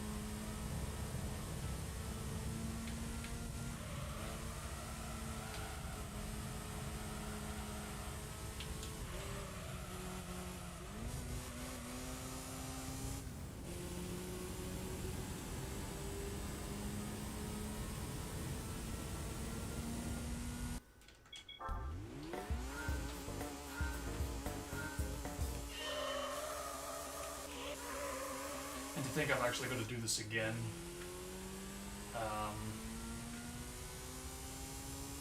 Yeah, after I'm done here. In fact, what was it again? Was it a Honda? Alright, this is the Honda.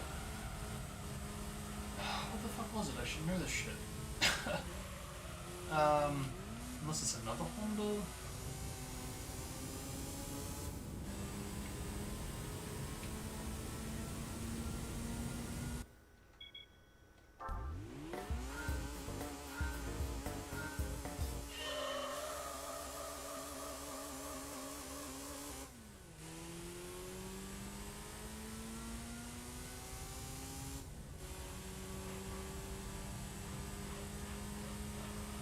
I think the one thing I wish we received in the GT3 engine, be it in GT3 itself or GT Concept, heck, even Gran Turismo 4, the prologue, I wish we received the variations of certain tracks, the smaller variations of certain tracks.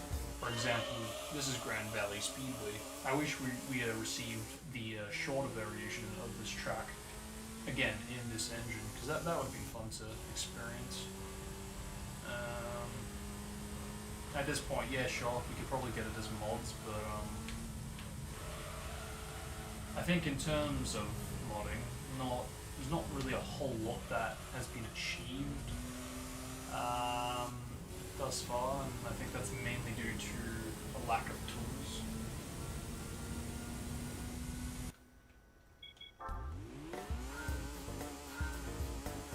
And you know, fair enough in which case, because you know, 20 years or not, it's still a game that is, you know, an ancient relic of the past. It's not something that everyone plays to this day. And for that reason, you can't expect, you know, you can't expect modders to be, or rather, you can't expect, you know, people that like code writers or reverse engineers to be, for one, playing this game. And even if they are, you can't expect them to want to put in that time of, yeah, well, let's, you know, try and crack some formats so we can get some, you know, some tracks from future games implemented or whatever, or vice versa for that matter. Because, you know, if anything, it'd probably be more possible to get into key3 files, copy, for example, one of the special stage routes that only exists in this game, and port that over to GD4, or likewise complex string. Probably more so complex string, actually.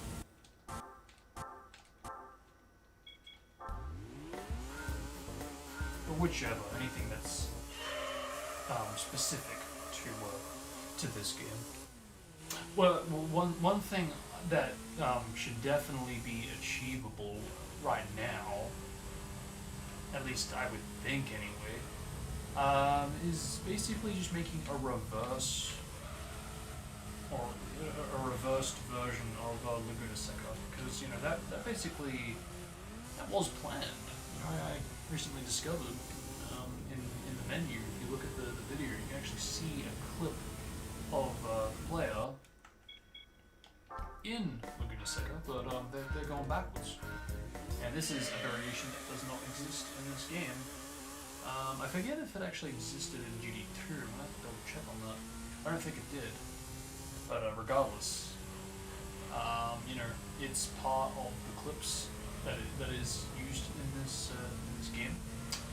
So naturally, it is safe to say that it did at one point in time exist. And even if they just put it as a clip and it actually wasn't planned, I still think it could be achieved in the form of modding. Yeah, that'd be right. We shaved off 7 fucking milliseconds. Oh, pat on the back. That's fucking good. Getting it. Yeah, very slowly. As usual.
I had a feeling that would have been it. Because, I mean, come on. In all fairness, I probably should have failed that. That was pretty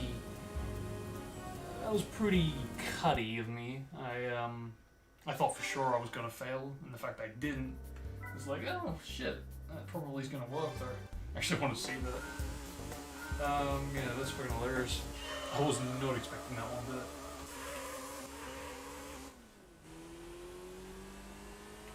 Gran, Turismo.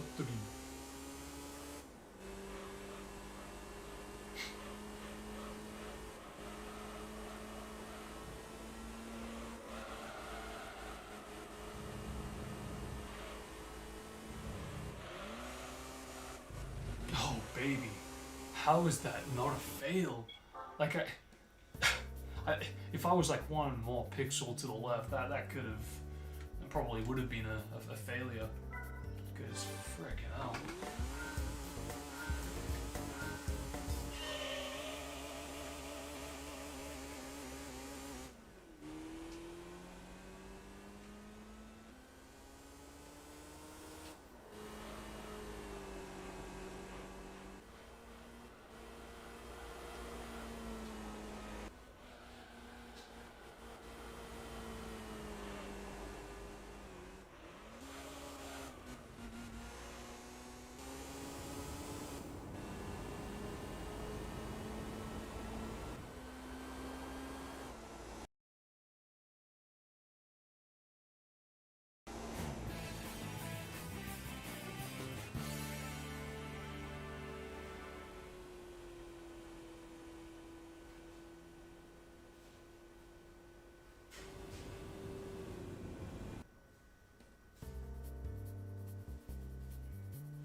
So, 42 it is.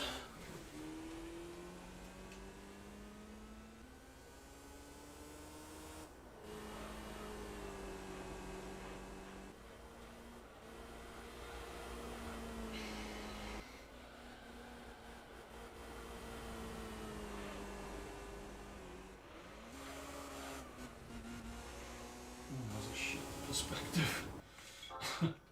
Oh well. Alright, let's do that again. Mazda. Ah, I should have known.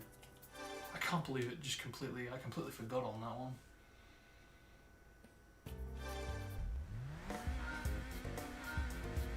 So like, I knew the car, the colour, the look, the body, but forgot what freaking brand. It's not like me. I know the last one were definitely in Nissan.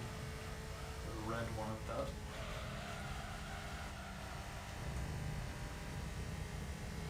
But for that reason, I'm not actually sure what is next. Well, I shouldn't focus on such things. I should focus on them now, if anything.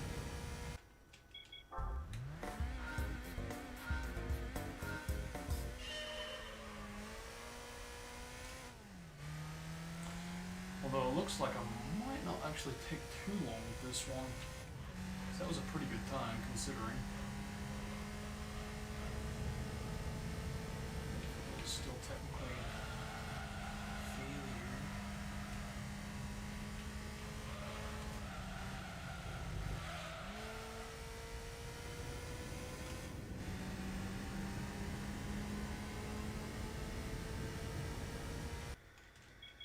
What is it with me and pausing it on the frame of the second change? Like, what the heck? I've done that a few times now.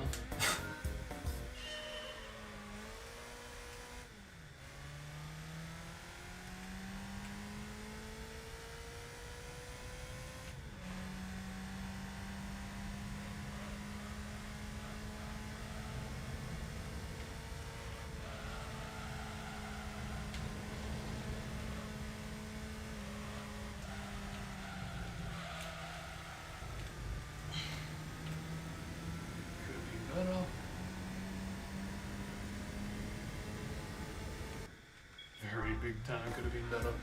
Alright.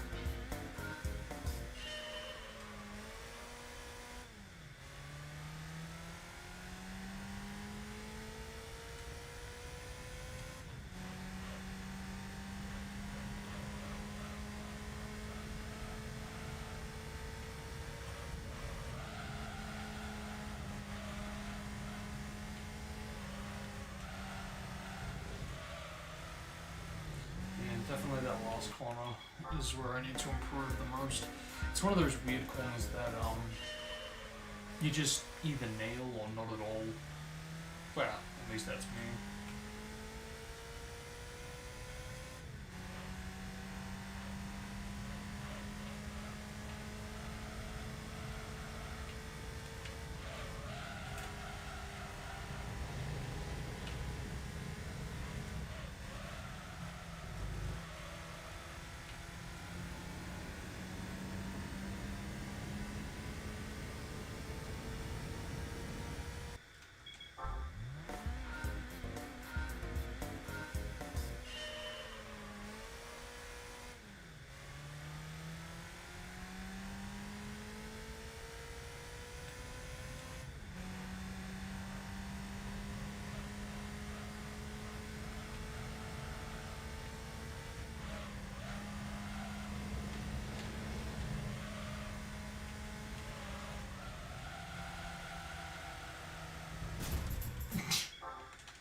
You know, I've often wondered, and I'm not sure if you could really consider this anything natural or normal to think about, but I've often wondered, more so in the early days of when Pure 6 was being developed, what would it be like if someone took on trying to remake a game like this in Unity?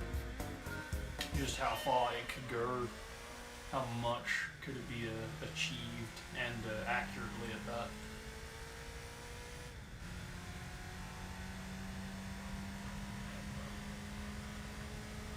Because I have no clue, I've got no knowledge at all on how far modding this game or getting into the files, how far that can go with the current, you know, the current modding community. Because I have no clue whatsoever. I know that people have tried to look into getting Knowledge Life ported over to this game, but so far I believe the only real successful attempt at that was porting, what was it? It was like copying the Gran Turismo 4 Prologue version of Knowledge Life to Gran Turismo Concept or Gran Turismo 3. Again, with me pausing on the perfect frame. But, yeah, I don't know, just,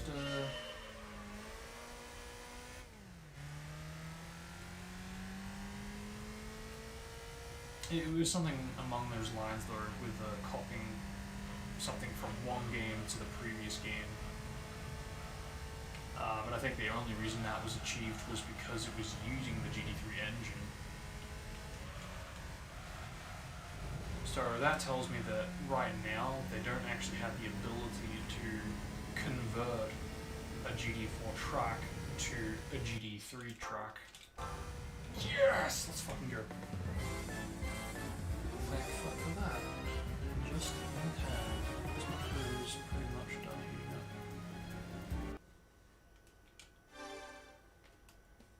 Cheers to that.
as I have my meal. Okay, in the meantime, yeah, we'll watch what's up with both the replay as well as the demo run, because why not?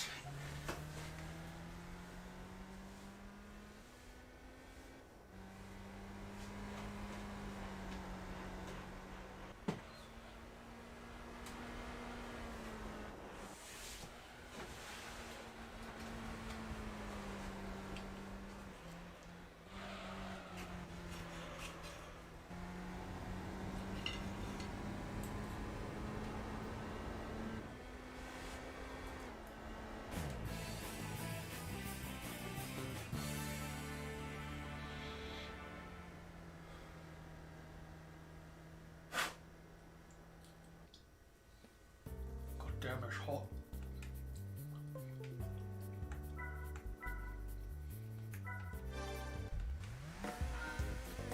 What the?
Oh, this is cool. This is cool. Alright, I like where this is going. I didn't realize you could actually do this. I mean, I knew you could do it the other way around. You did better than me. Good for you, old man. Alright, cool beans. And yeah, okay, that's interesting how it kills your replay as soon as you view the demonstration. Ah, yes, of course. How could I forget?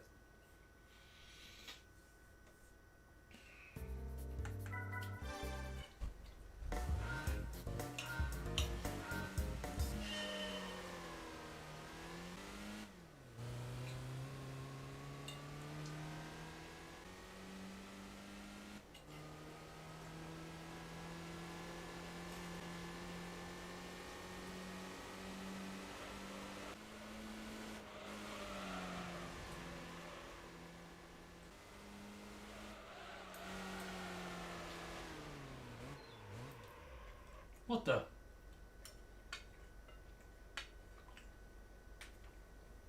the hell happened there?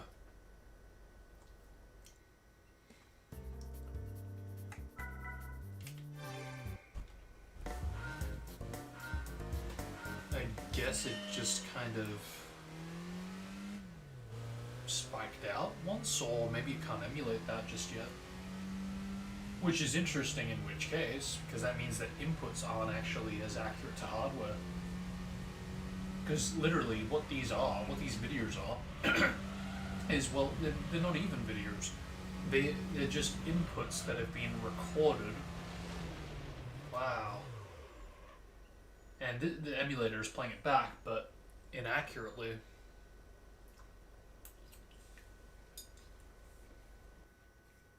I find that very interesting, actually. I wasn't expecting that, especially since the last one didn't fail. That is very interesting.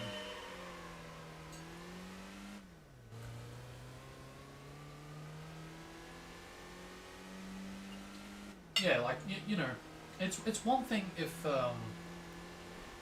it's one thing for the ghost to not be transparent and rather instead is solid looking. That's one thing, but when inputs like this aren't accurate, yeah, wow, was not expecting that.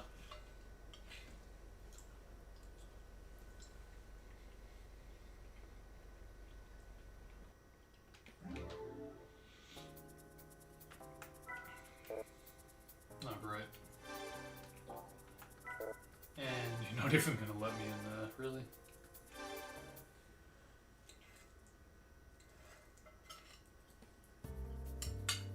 God, this loads fast.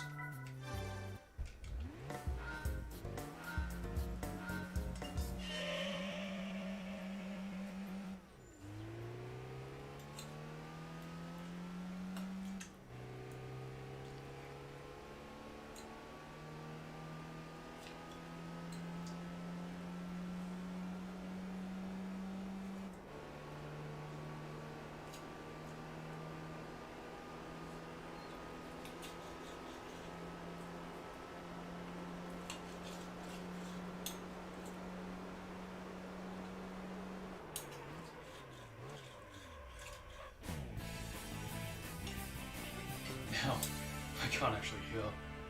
Sorry, I don't actually know if that was a gold or not. It probably was. Actually, no, what am I saying? No, from memory, they just play the mission completed sound, the jingle, rather the gold jingle. Correct me if I'm wrong, but I don't believe that's the case. I believe that's not the case. Viper GTS. I like how they didn't include the E for Viper.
So that's interesting.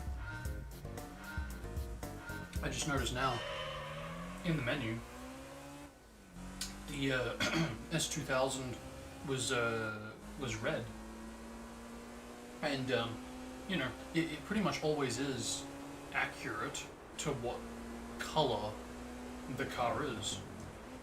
But here it is, dark grey, dark silver. Not that I'm complaining. I just find it interesting that.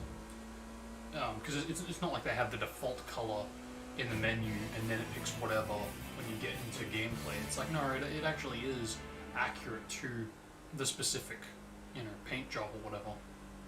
But this is one of the rare cases where it was inaccurate. I'm sure that means that at one point the red was considered and maybe even was used in some review versions of the game.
Shabba dubba.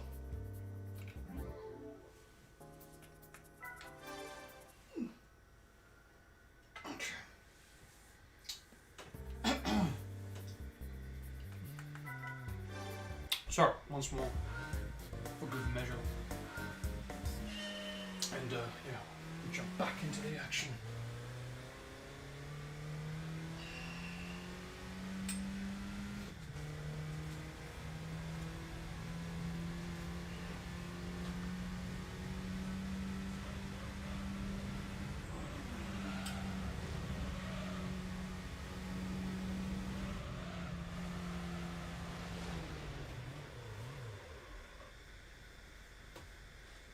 That's right.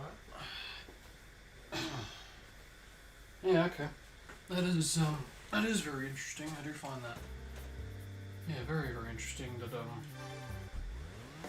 yeah, again, of all of the bloody demonstrations that I've viewed, this is literally the only one that doesn't actually work. Again, I'm not listening to sound, so could be that the others aren't making it there on time, and then for that reason it's playing the failure message or the failure jingle, I should say.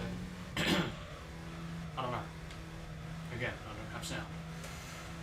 But input wise, they do make it to the end. This is like literally the only one that doesn't. So no, that is very interesting. Different. Although, to be fair, I do know that it can happen on hardware, but you have to do something very specific for that to mess up, and intentionally, you know, it's not random, like this.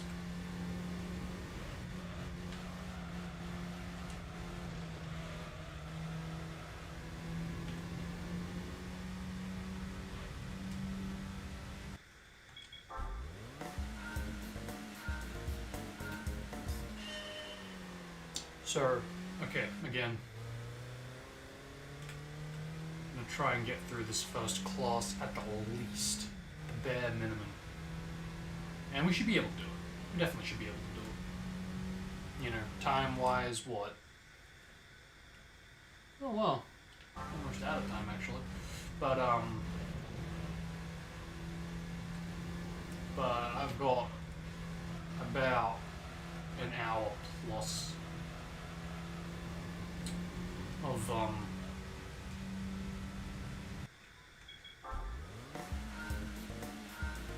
don't want to say emergency time, but like I can draw it out for another hour, even though I would wrap it up around nowish, and that should be time enough to get through this and one more.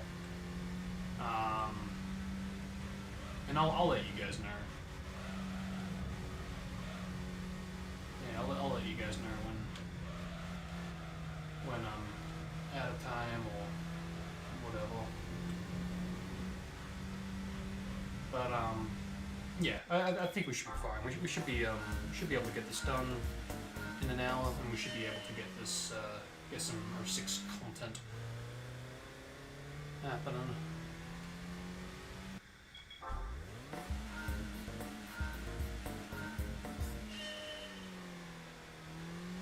I'll have to remember to save. That's the main thing that's going to be an obstacle. Because, you know, doing it is one thing, but saving is where it really has to, you know, I've got to make that conscious decision. Otherwise, all this development goes down the drain.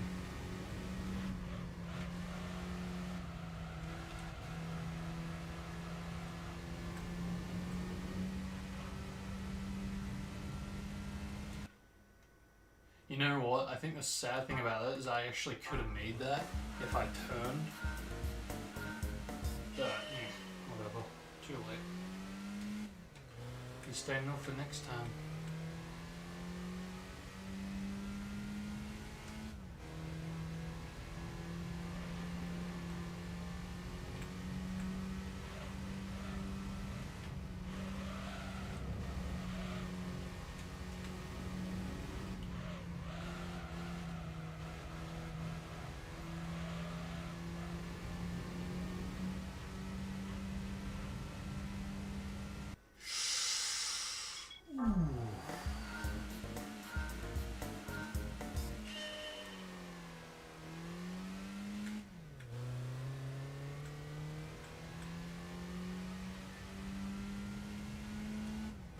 So, okay. The thing about doing licenses is, it's all well and good to have the money to, to buy, be it a slow car or a fast car for that matter, or even better. You've been patient enough and fortunate enough to endure the all of the time trials in arcade. You're that fortunate enough to get first on every single one of them, and it rewards you with the Esperante, and you basically have a race car in your garage, up there with Le Mans race cars. That's all well and dandy, but at the same time, let's be real, what good is that actually going to do if you can't even enter races without a license? And that's literally why I'm doing this. That's the main reason I'm doing this. Because without using hacks, I can't actually play the game legitimately. And I actually forget if if this save has the Esperante, because I definitely unlocked it on a version of the game, whether it was USA or PAL, not entirely sure, but I definitely unlocked it for one. But even with that said, I think I did actually remove it, because I was in the process of trying to install the Diablo GT game save. Probably wasn't worth it for that reason, that I for one didn't install the Diablo GT, as well as the fact that I had a pretty good save. I literally did get through all the time trials and fairly, and I felt like I earned the Esperante, but I think that game save is gone. If it's not and it is this one, then great, but I wouldn't be surprised if it's not, because I did remove some game saves.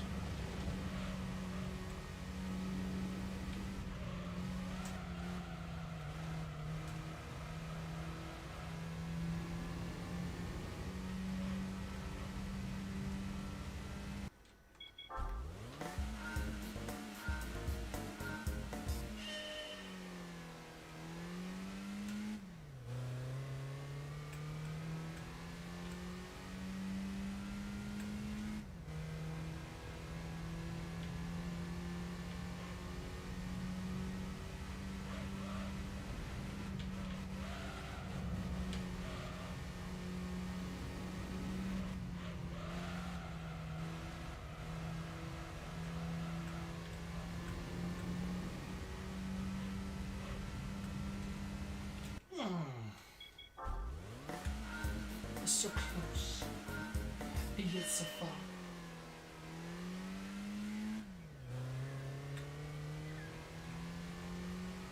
I wonder if my voice is still sore from all the voices.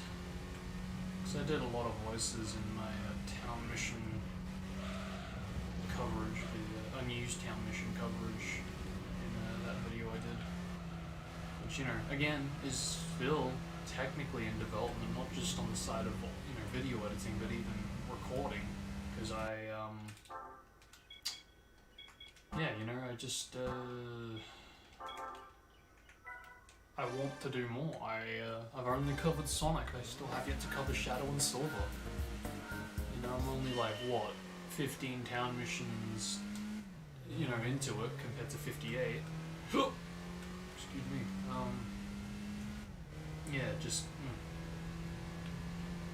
I could be doing more. I really could be, and I will be doing more eventually. But I don't know. Maybe I should be spending time on that rather this. But like I said, I feel if anything now is the perfect time to play this game, stream this game while I can.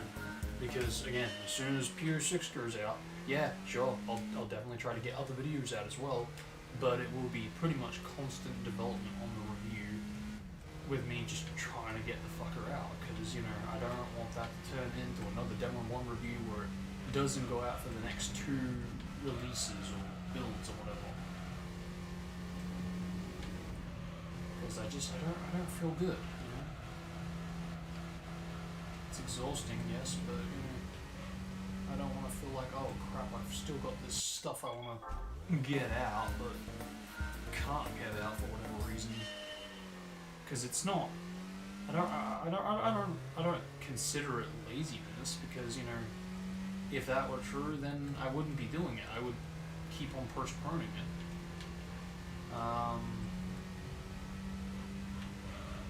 It's just, I guess, you could say that I am a bit too much of a perfectionist, but I really try to make sure I'm very happy with the video, and I include every little detail.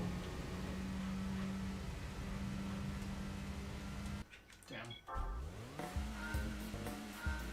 Yeah, I don't know, man. It's just, I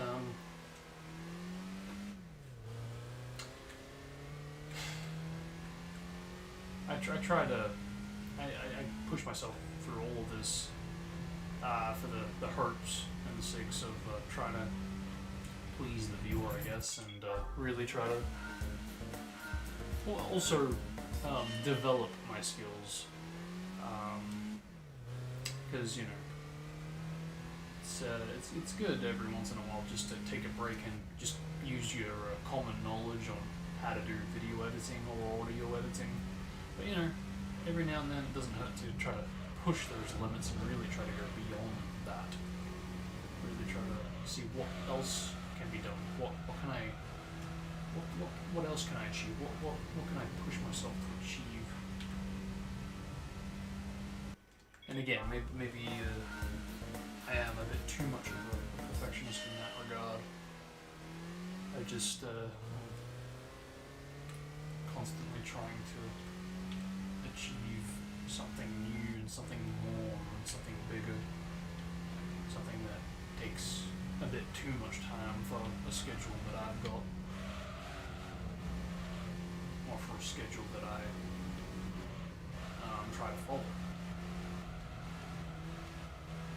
But it's also various other things, you know, because, you know, be it to do with Chaos releasing his next build, his next release, or other people restoring patches and all that good stuff. It's all amazing, and I'm not complaining at all. It's just I do have to put a lot of things either on hold when stuff goes out, or I have to modify a lot of stuff that currently is in the works, because, as I explained a little earlier, I literally had to re-record commentary for not just the Pure 6 review for Release 2, which, I mean, that's definitely more to be expected than anything, but even the TGS explanation video, you know, I recorded commentary back then that was like, okay, so this is my rough concept, you know, going from late 2019 to early 2020-ish. Okay, and then from there to later on that year, you know, we learn, oh, whoa, what the hell? This thing that I made not so much an assumption on, but like I pointed out and brought up the possibility that maybe it was there, but, you know, just unseen, and the player didn't use it. That all of a sudden goes from being an assumption, you could say, to being a legitimate fact. And it's cool to update that commentary, but it also means well, I could do one of two things. I could completely remove it and just act like I knew what I was talking about from the get-go, or I could do what I've currently done, and I've basically left in the commentary, pointing out what I believed back then, and basically go, wow, how time evolves, or how knowledge evolves, because, you know, that was my commentary from back then, and since then we have learned that this thing that I just spoke about, was actually, it did happen. It is present, or whatever, Just, it's good to point this stuff out, and it's good to talk about it in case there is actually a possibility that, that whatever it is, a feature, an ability, a state, whatever it is, if it's used but just never seen, it's always a possibility.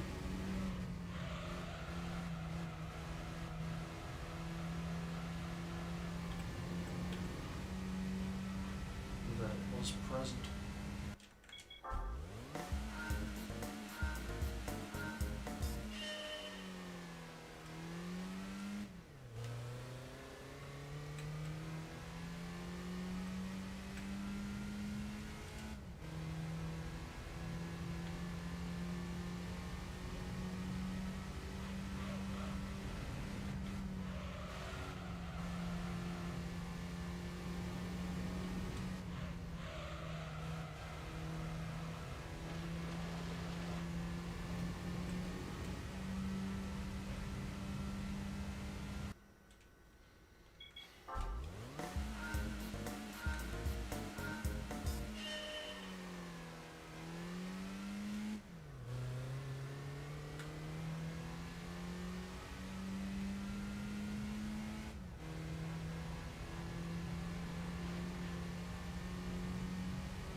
How I seem to be getting right to the end at 33,100. What is with that?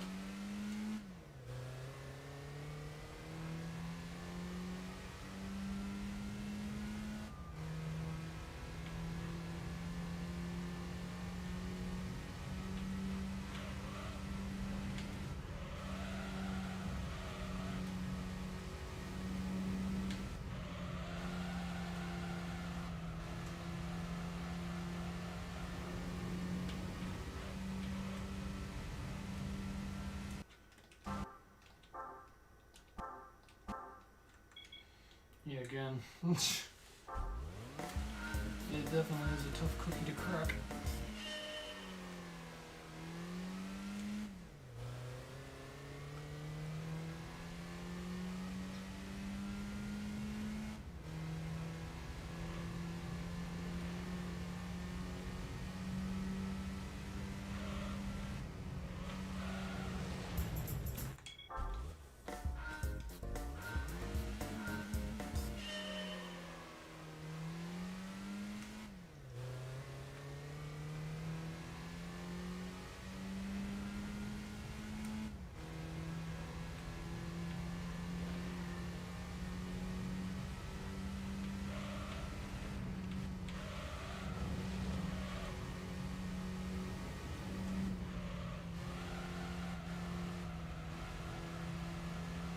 Pretty good.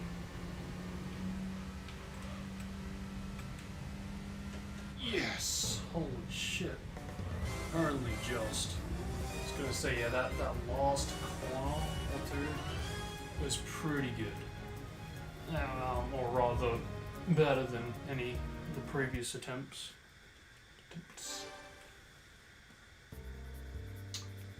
Cool. One more to go, folks.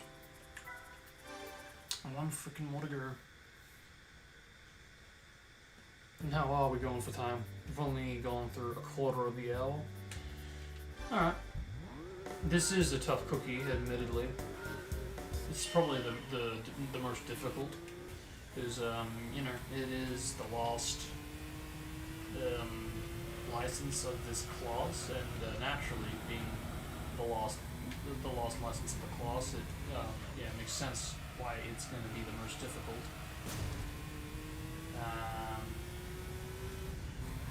But, according to Silver, it's not actually that different from gold time-wise, so hopefully in that respect we'll get close most times. I know this is gonna be shit. The way this is going. Hey, look at that.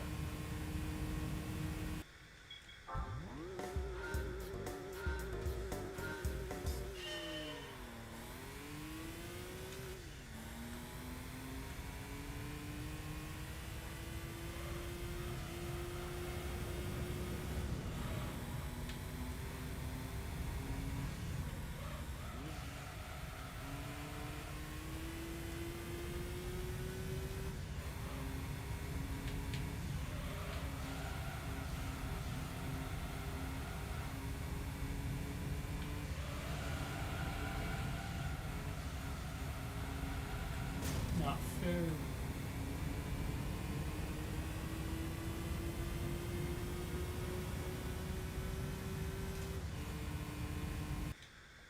Sheesh. The last corner was definitely a nightmare.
Always that lost corner. I try to follow the guide, but it just clearly is not working.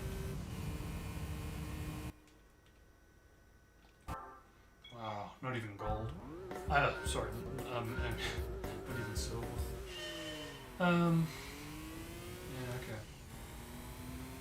But you know, that's alright. Probably will take quite a bit of time before I get it. And again, that's fine. Hopefully, if I do get this sooner or later, I can squeeze in just a bit of a 6. Not that that's really going to be saying much of anything, because again, what I want to get back to in regards to 06 mod is just development stuff. Just trying to get results when more than often, pretty much all the time, I'm not getting any results. So, if someone is really watching this, then, well, hopefully it's entertaining, because it sure is going to be teased for me. Who knows, maybe there's something to be learned from this.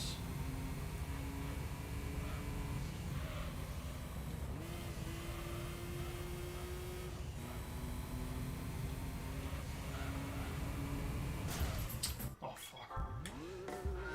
that's kind of cool. Unless I'm tripping. No, I don't think I am, because... Yeah, no, I'm not. Because the time vanished. Which means I failed, but it still gave me the green for the sector.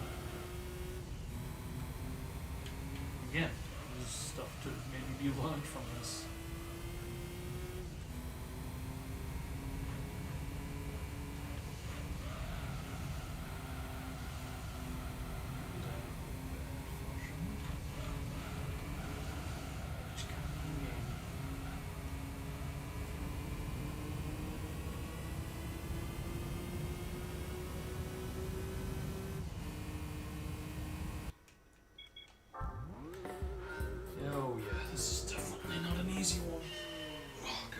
It's like it's one thing to know what you have to do, but doing it.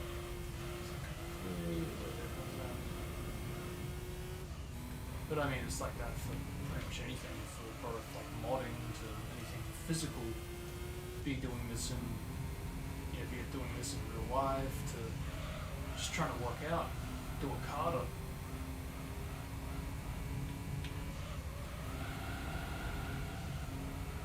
Ah, there we go. It's like the first time I've actually nailed that corner and the way they want me to. Great. But I'm still about a second off. Oh no. But yeah. Little under. Still. Gotta improve somewhere.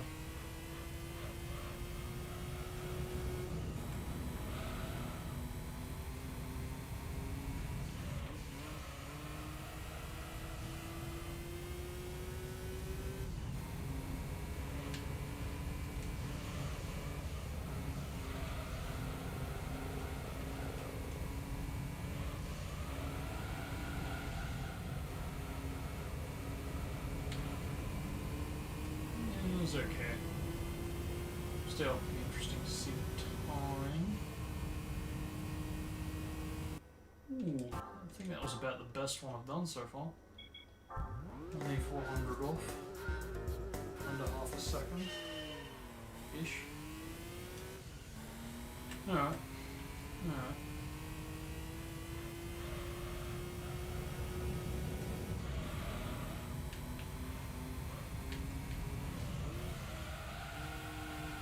That's a weird corner. Because it's like you try to follow it, but following it just a millisecond off is enough to fucking completely throw off your car.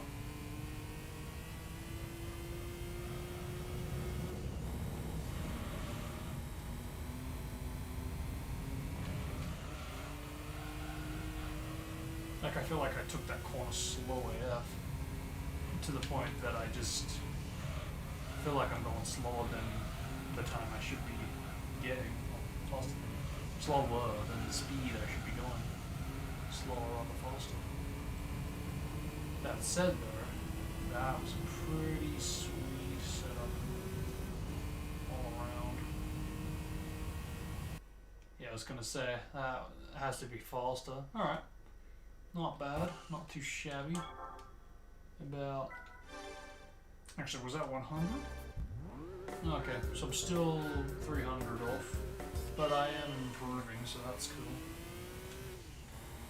Let's hope I just keep improving, huh?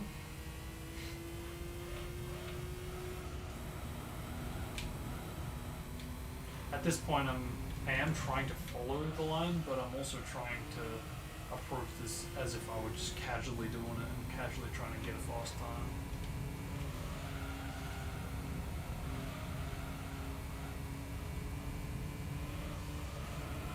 Too soon. Fuck.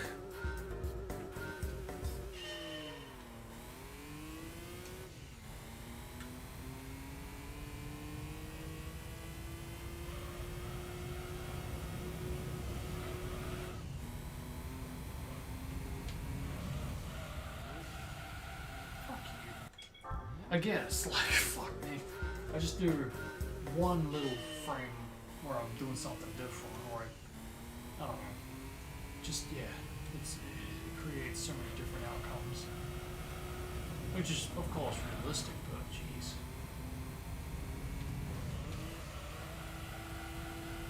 See, like even that. What a jerk.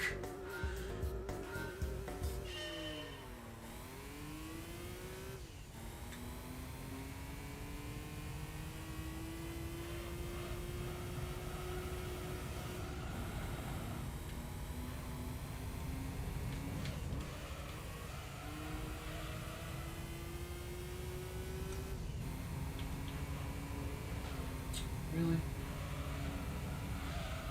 I think that's like the worst part of this track, which, I don't know, I don't want to say is realistic, because honestly it's not a realistic track at all. But it definitely is a nuisance. With that said, I do wonder how this is going to behave in GD7, because it's one thing to see the visuals, but you know, playing it is really where the differences are going to shine, I guess.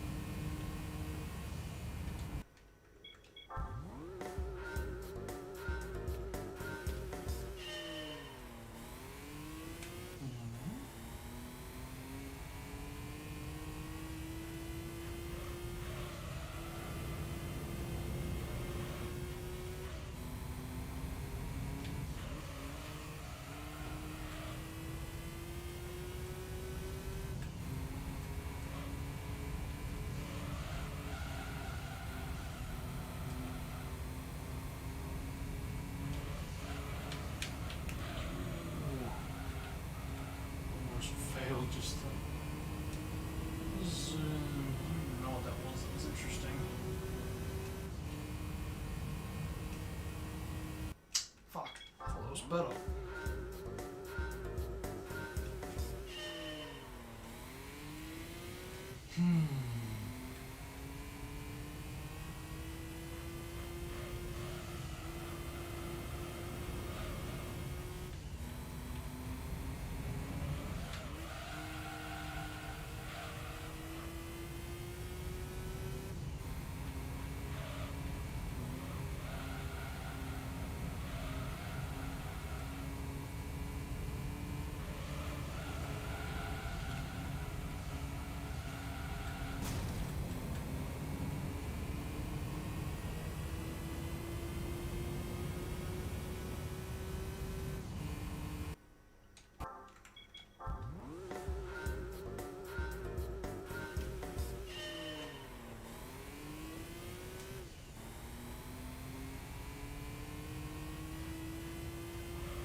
Pillar behind me because my back is fucking killing me.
turn, you idiot.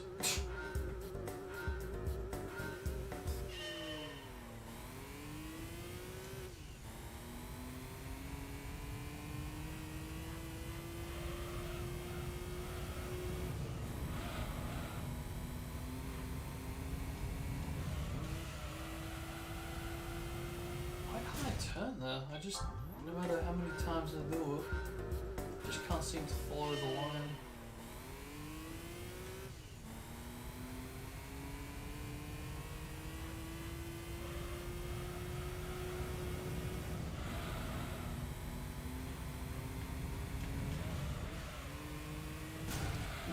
Or I do that.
Oh, that's fucked. That's so fucked.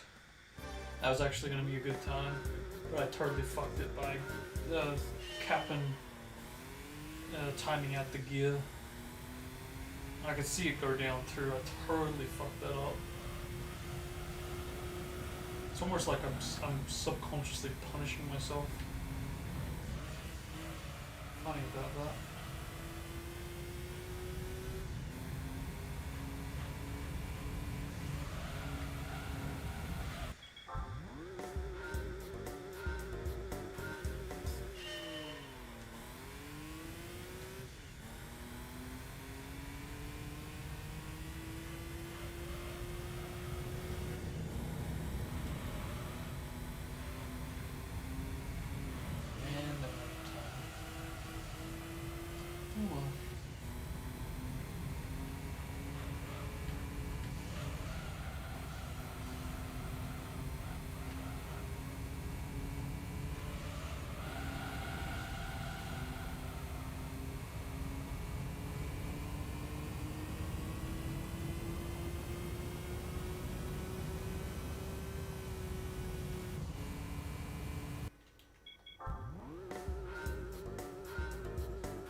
really have to nail that corner.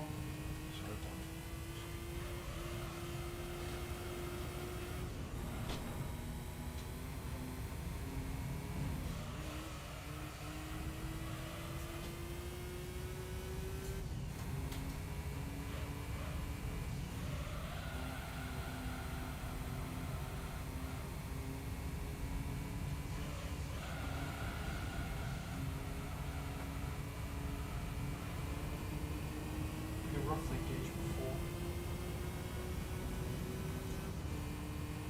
I had about 39. Yeah, I had about 39. Like entering 39, coming out of the tunnel. It's like a bit of a visual cue if I'm gonna get a good time or not. I was too busy looking at the time, but I accidentally timed out the fucking gear.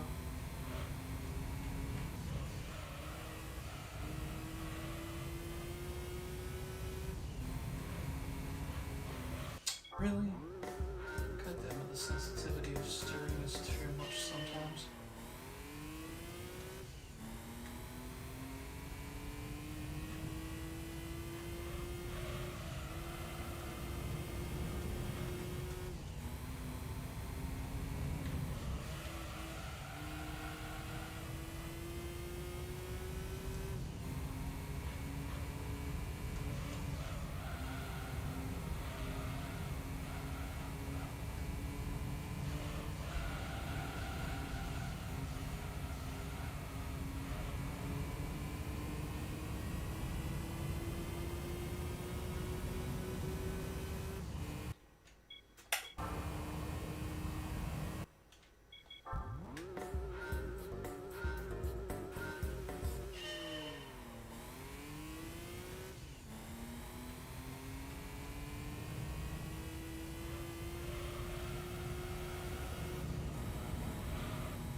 I literally did it again. I was looking at the time, and it's like as soon as I come out of the tunnel, I pretty much capped the gear then. That's so sucky.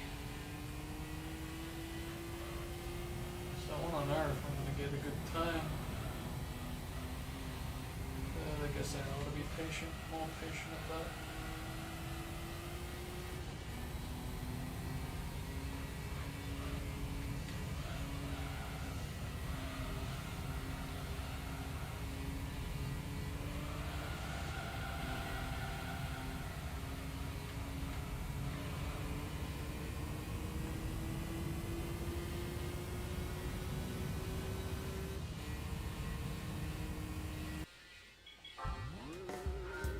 It's like I'm not actually that far off, but because you know, I keep on consistently getting that time pretty much. I just can't seem to get faster, or if I do, I end up punishing myself by gearing out.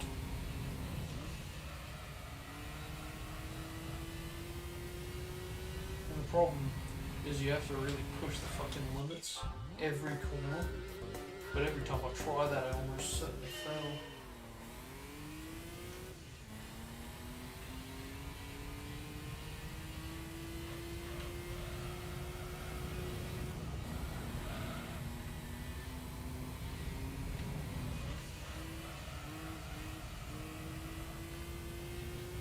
like that. How the hell am I supposed to push the limits if I fuck it up? If I accurately follow them, but I'm off the line. I'm like off the line, the guideline.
See, there's also that to deal with too.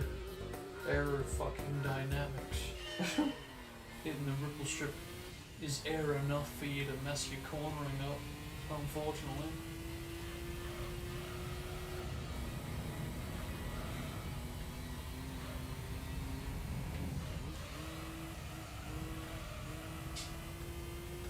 Quite literally demands perfection for this one.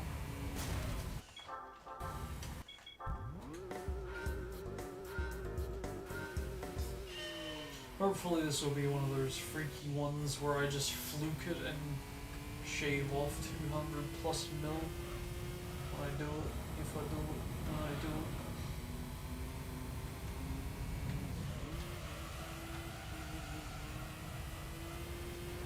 it. Again, maybe I ought to just continue to approach this as if I'm playing it the way I want to play it, the way I feel is the fastest way of doing it.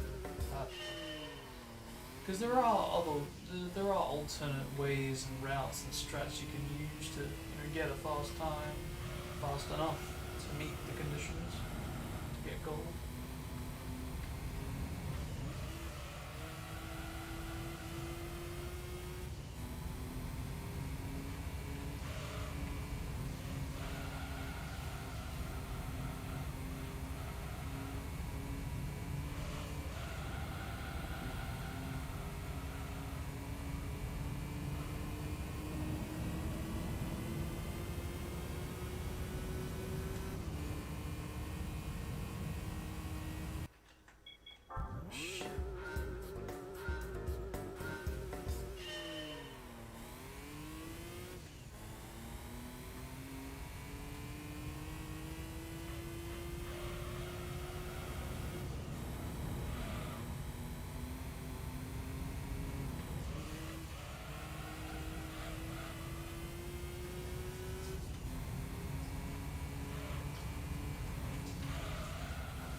God, that's a son of a bitch of a corner.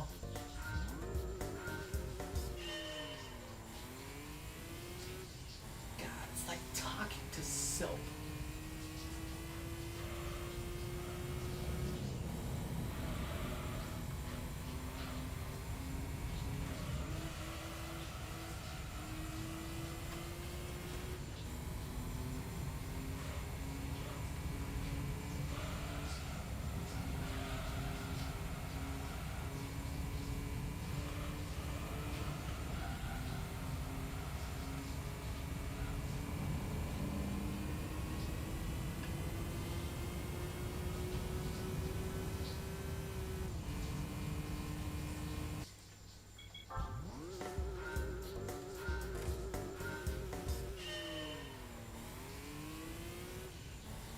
The scary thing is I have yet to even get a 42.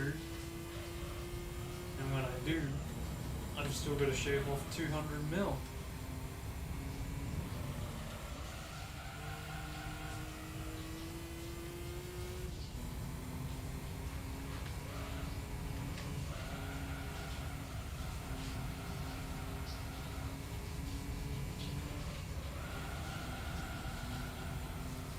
Yeah, it's like that last corner specifically is a fucking nightmare. Absolute nightmare.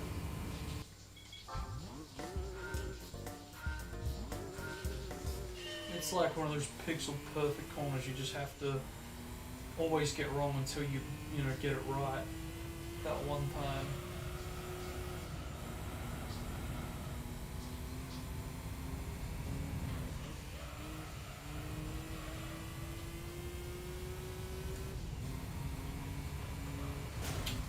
Oh my god, I'm so sick of that too. Just the fucking mountain clipping me. Especially when I have a good fucking setup. So there goes time save.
ghosts.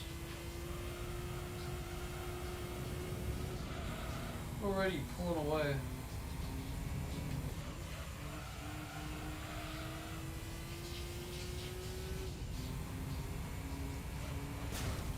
Oh my god, that fucking part of the mountain, holy shit. The problem with ghosts on emulation is, like I said, they're solid here, rather a ghost that's actually transparent.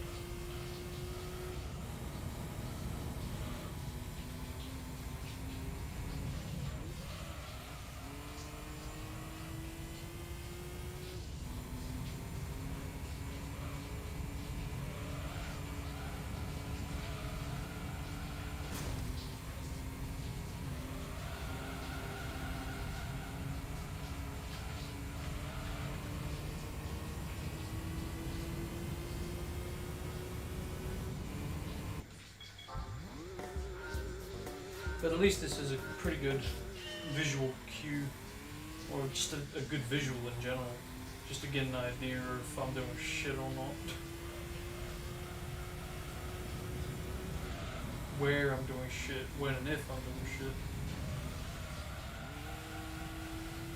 Still have yet to do an attempt where I'm actually ahead, which will probably be never.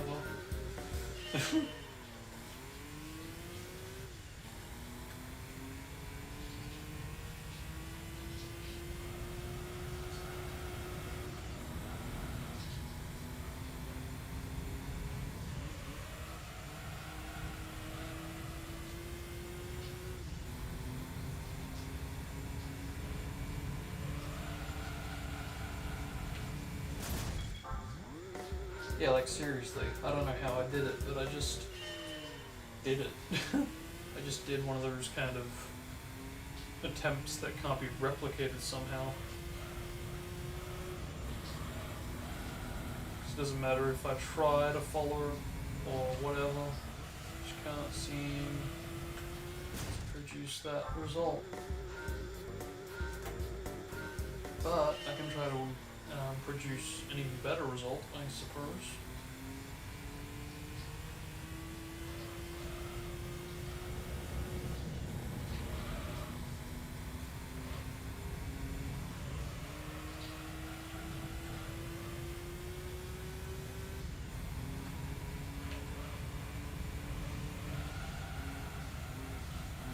Turn, you son of a bitch.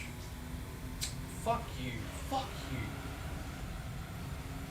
That sucks big time, because I fucking got him, I pulled away, but then the fucking corner just totally fucked me up, and then I clipped the mountain just slightly, and that killed it.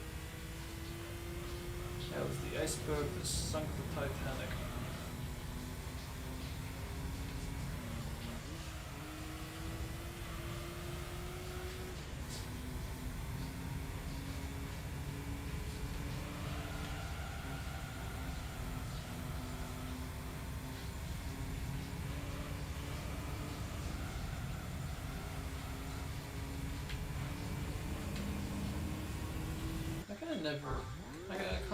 I can just never accelerate further than him. Or if I do, I just fuck the attempt up.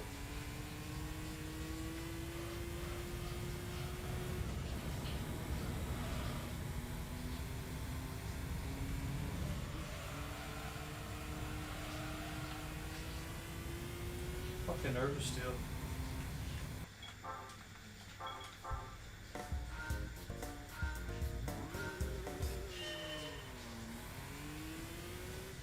My thumb is like literally sore from all these fucking attempts.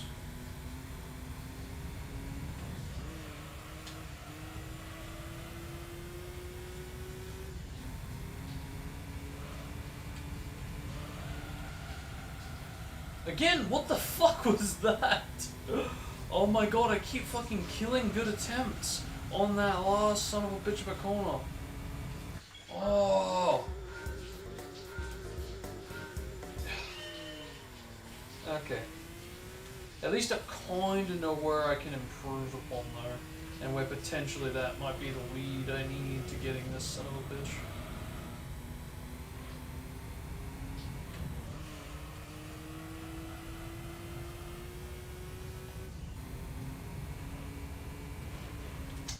knew it was going to happen. Too late. I blamed the ghost for that one. Because when I did get to see, it was too late.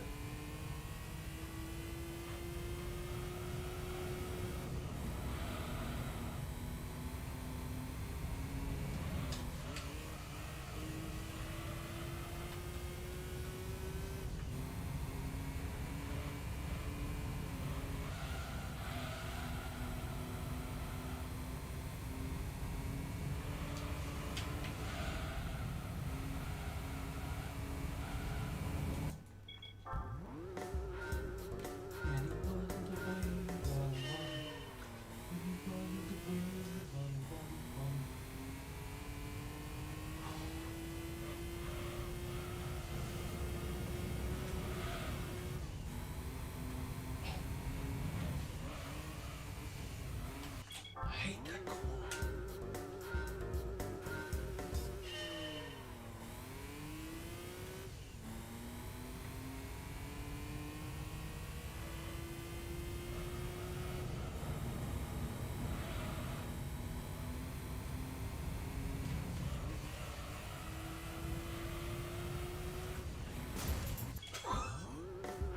I hit it on the side and that fucking failed. That registered as a fail. I mean, I guess you could say understandable, but fuck.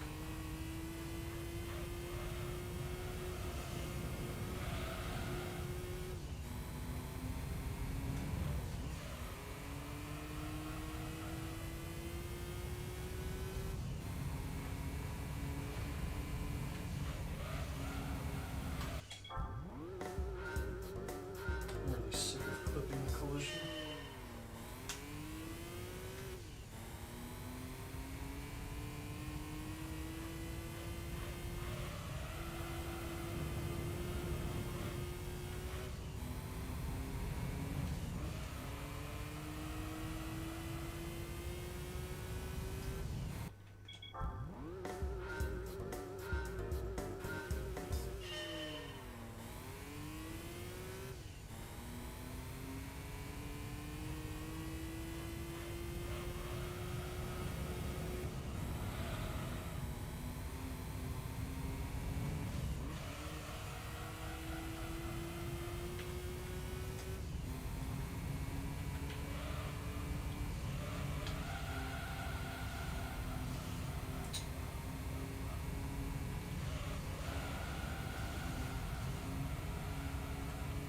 How the fuck did I still lose it?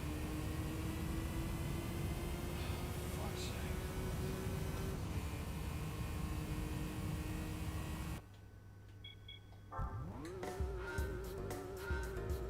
I just can't seem to crack it. God, this sucks.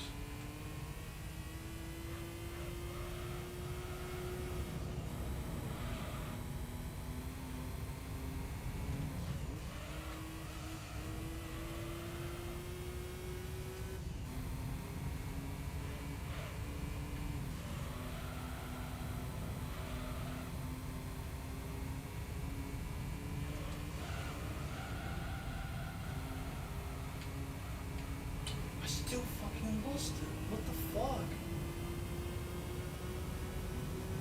It literally demands perfection. Oh my god.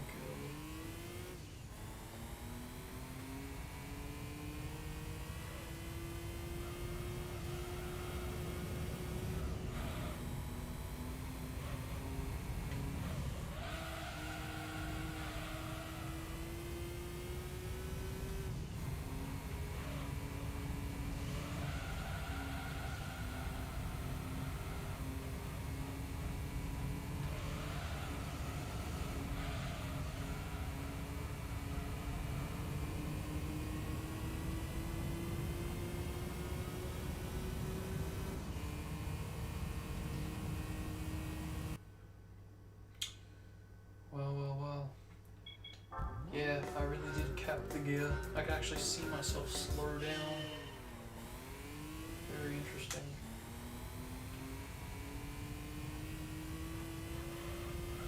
Because again, playing without sound. seeing it on the meter is one thing, but you don't really see yourself slow down until you really compare it like that.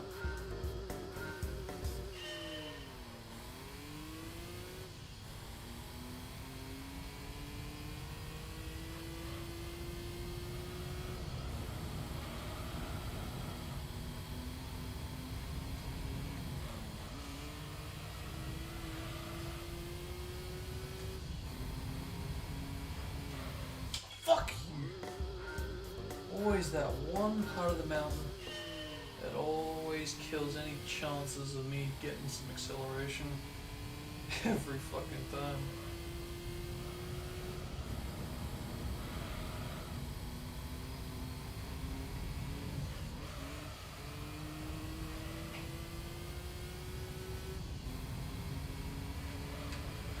Oh, look at that. It steered a little bit extra than it usually does. Again, it's like I'm subconsciously punishing myself. Funny about that.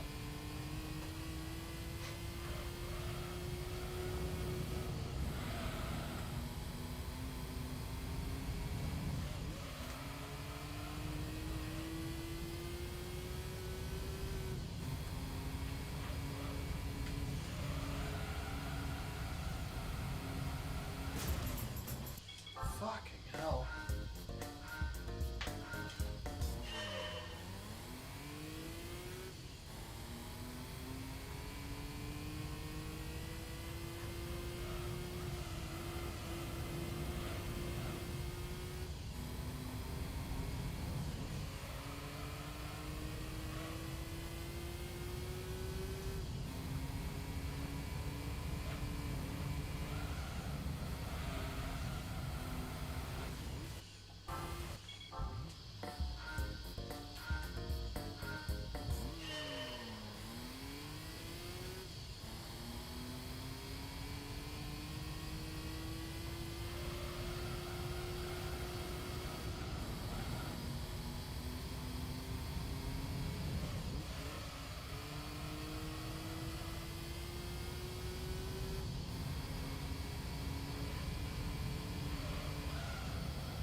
Why?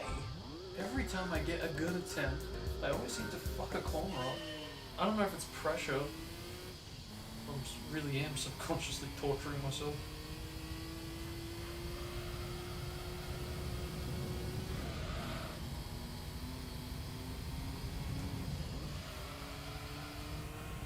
And of course, sometimes you gotta have those times where I do it too much. Oh my god, what a nightmare.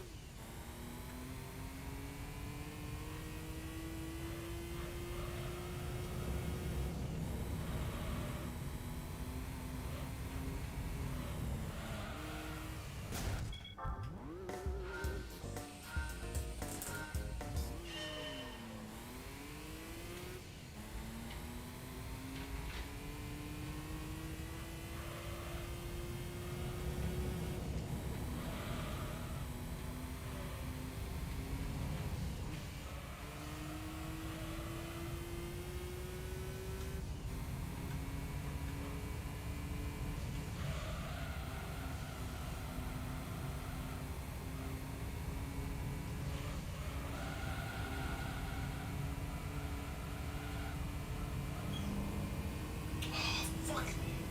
Why do I never get this? I just don't get it. Oh my god.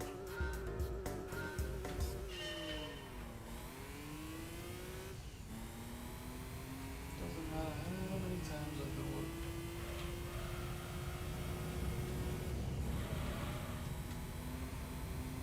How concentrated I am. It's meaningless.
too. I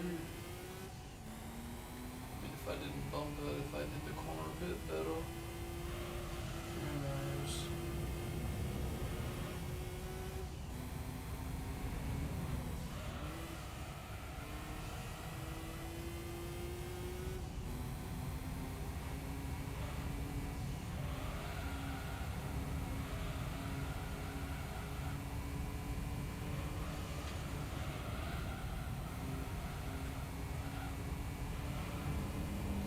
I always bump the fucking thing. And then I try to straighten up like so, and it ends up making me go slower, as you can painfully see.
Come on, that was a good corner.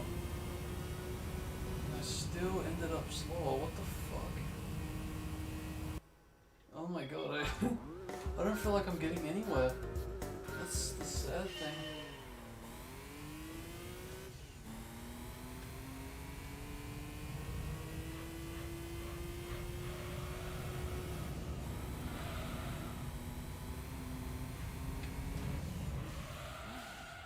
Yeah, that's how you brake.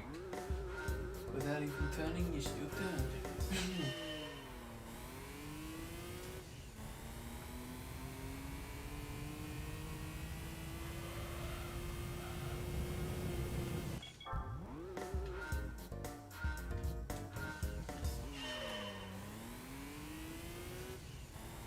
So surprisingly, you get quite a bit of distance from your startup.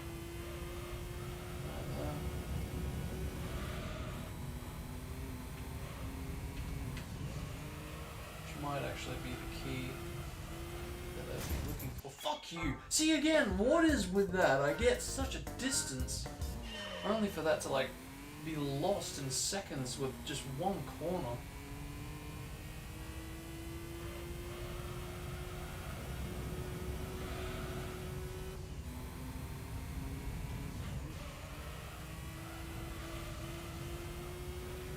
So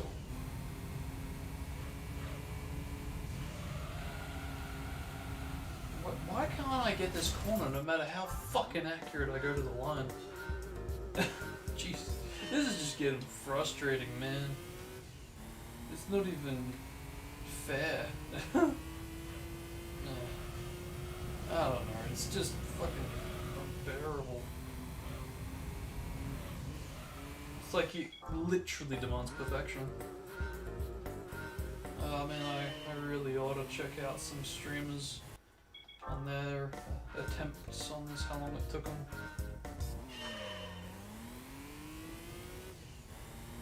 But I guess on the flip side of all this, the positive that you can take away from this is that you can you learn stuff. You learn stuff pretty much all the time with your Ghost, with your best Ghost, where you can improve. Where you can potentially get that gold. You can improve on your areas that could be improved. But I don't think that's going to happen today. Wait, Like, seriously. I don't know, I don't really get how I can get so far away from my best time, a PB, but then all of a sudden it catches me up like just like that, you know?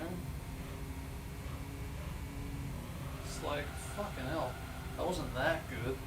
Apparently I was. Because again, it's like, yeah, good or not, I'm still fucking 200 plus mil off of the goal. So what the shit?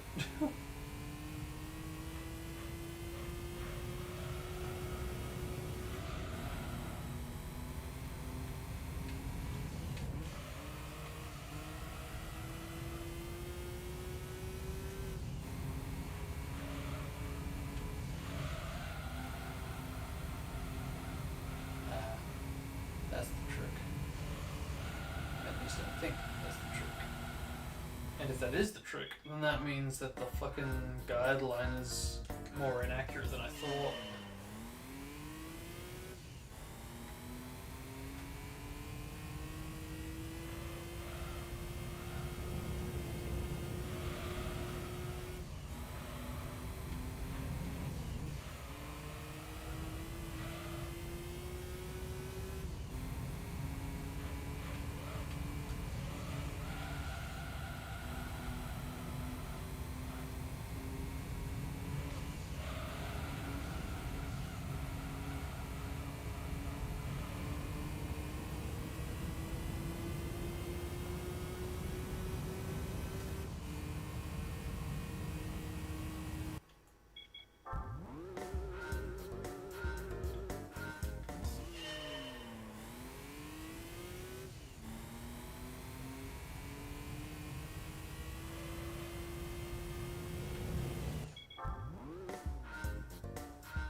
Yeah, again, it's sucky when it's not transparent.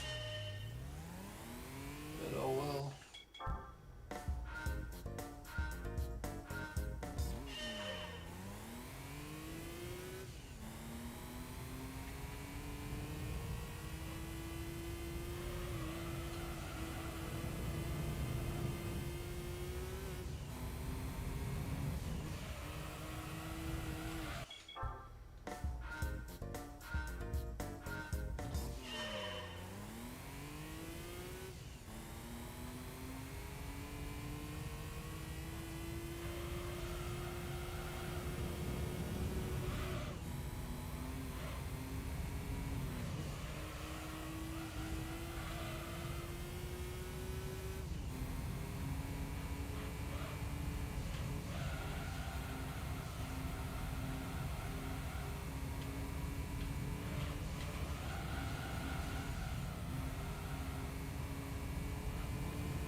Again with bumping the fucking tunnel. It's like, and I always seem to catch up, but not enough. Or I can't, whenever, you know, I can't seem to beat him. Fuck, my hand is sore. I'm getting this son of a bitch, I swear to God. Because again, bare minimum, at the least, I'm fucking getting this class nailed.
So what is this shit? Where am I going wrong?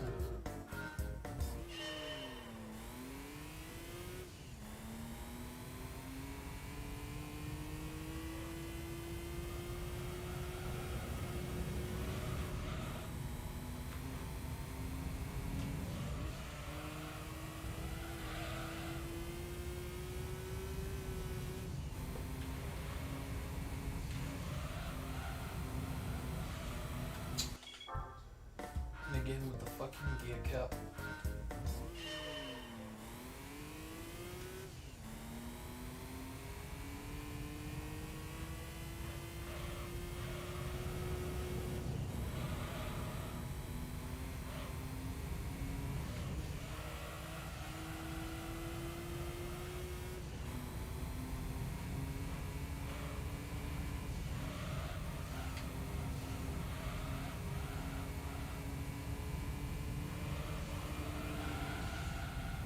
Fucking hate this corner so much.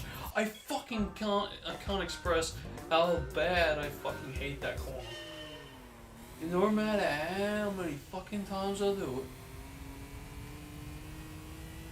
even on the best motherfucking attempts, I always seem to never get it. I mean, the perfect lap, perfect setup, but always that corner waiting for me.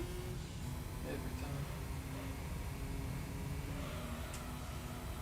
I think I'll do a little test run now just to see if I can nail this son of a bitch.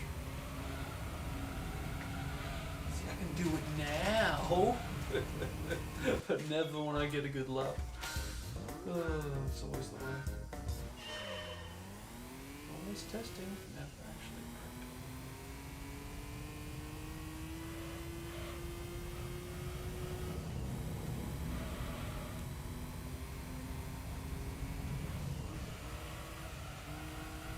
It's amazing how much ripple strips can fuck you up. When you're breaking.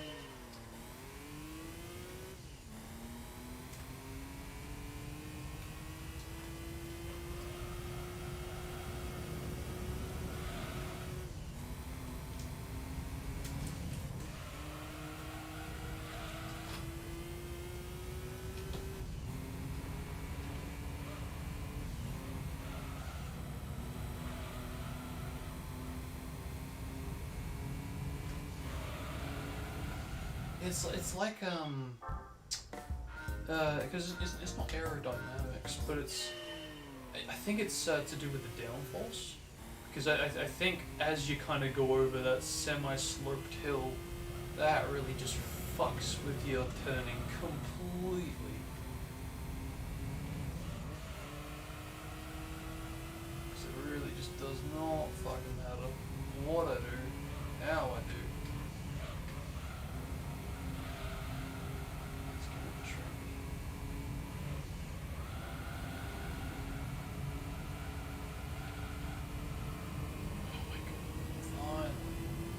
But I'm still behind. I just gotta hope that I get past him when he caps, which obviously isn't gonna happen. That was better. That definitely was better. But just not better than my PB.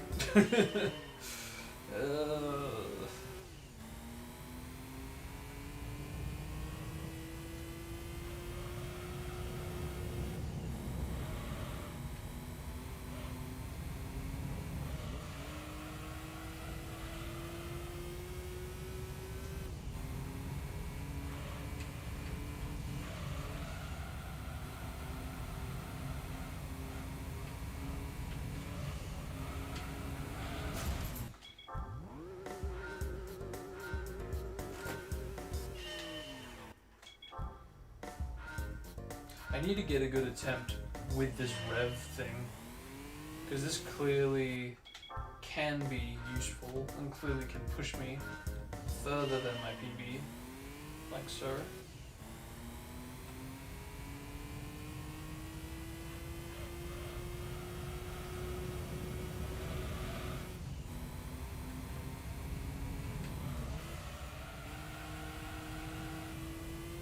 Holy shit, what was that?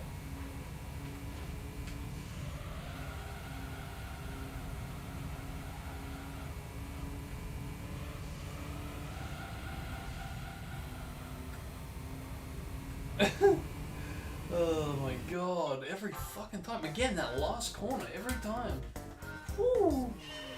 I'm feeling that, man. Woo!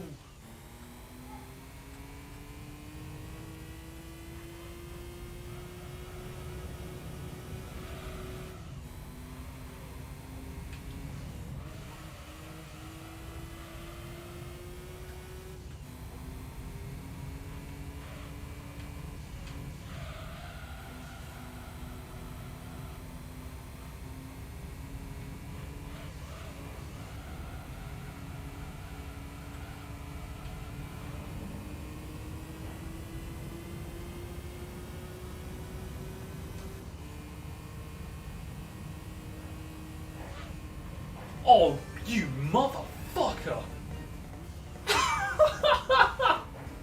Oh my god! You can't fake this shit. You literally can't fake this shit. I mean, to be fair, come on. It could have been worse. It could have been 42.801. But fuck me. Fuck you. After all of that, then where does it get me? 1 mil behind. Oh my god, this game sometimes, I swear. And this is what I mean when I say that it treats you like you're not stupid. You know, it knows that you have the ability to do it, you just really have to fucking try for it. And it can be fucking hell. It really can be. But again, it just makes it that much more rewarding when you do inevitably pull it off.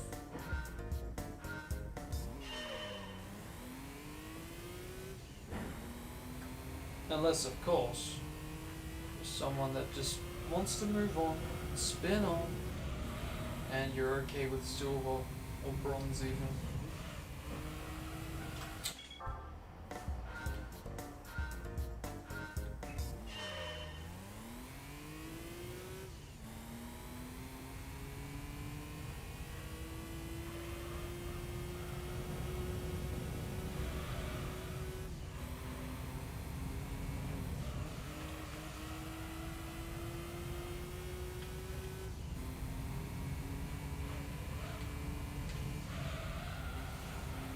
Wow, I actually purposely didn't accelerate for a lot longer, and I still didn't get the right steering.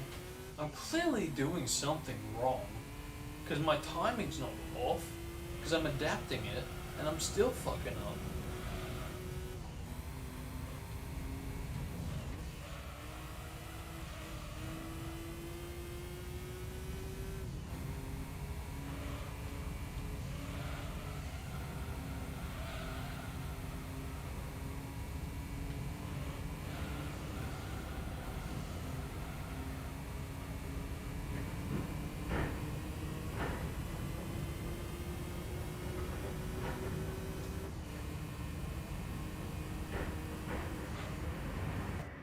Really? I can't believe I didn't get better than that time.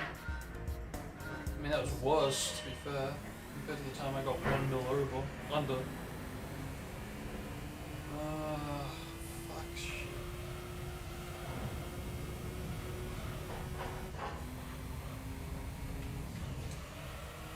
Because now it's like, it's getting to a point where it's like, Jesus Christ, I'm not even improving. I can't even tie my own fucking PB. What the fuck's going on?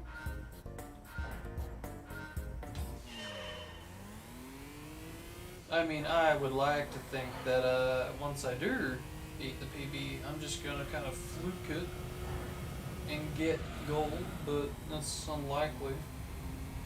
Because it's a whopping 200 mil that I need to improve.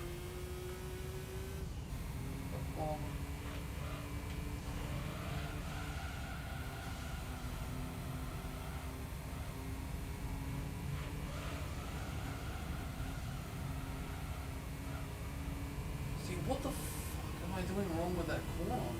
Because he's clearly getting the fucking head.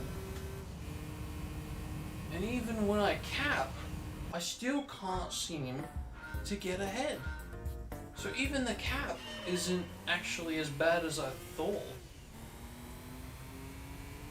Even though I am, technically speaking, slowing down. Which means I do need to do more improvement than I thought. I thought the cap was the issue. That's why I kind of freaked out when that happened. Oh my god, no, you did not just do that when I was that far fucking ahead. Oh my god. This is so embarrassing. And annoying.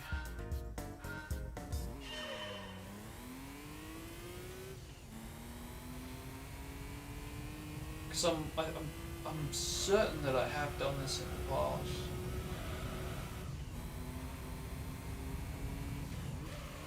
But I don't remember being this trash and taking this so long. And again, clip the fucking mountain, why don't you?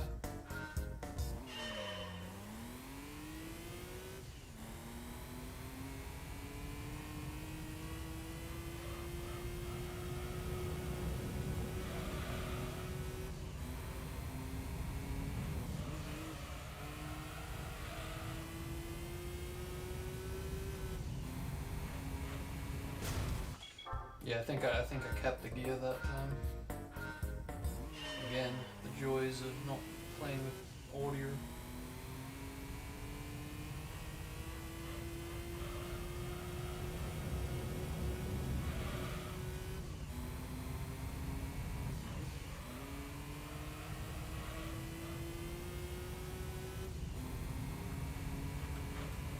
Why do I always... I don't know. I think it's something to do with the collision, to be completely honest. I really genuinely feel that, because every time I'm turning around that part in the course, I always seem to turn too much, despite everywhere else in the course. When I turn, you know, with the same kind of direction, I don't turn that much, that fast. Again, I do feel that it's something in the collision that's making me turn a lot faster than normal. Would explain a lot.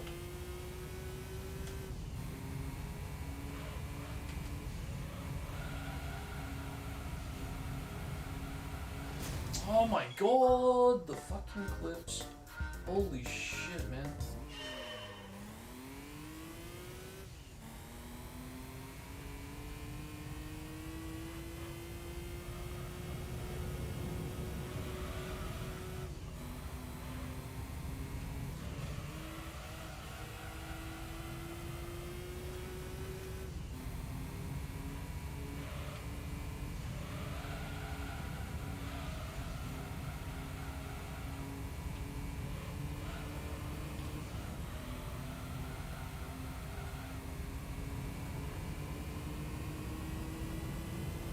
Somehow that was actually a lot better than I was expecting. And it wasn't ahead, of course, but still. He kind of slowly overtook me, despite the fact I was braking quite a fair bit. For that corner, like, you should never do that. Maybe that's the trick. Maybe that's just it. Maybe I did actually brake in the PB and I completely forgot. Yeah, maybe that is the trick.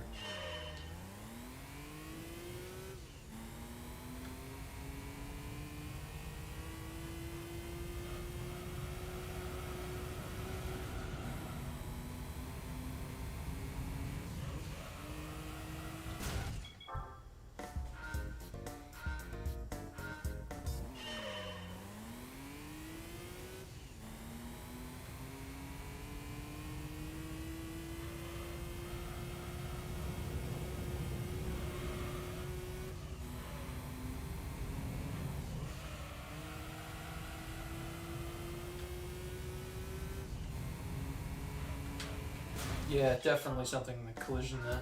100%. I can feel it. It's like it kind of drops down almost. And when that happens, it just... You're steering that you're trying to make the car turn for. All of a sudden just kicks the fuck in like there's no tomorrow. And it really starts to turn. And there is quite a slope there too.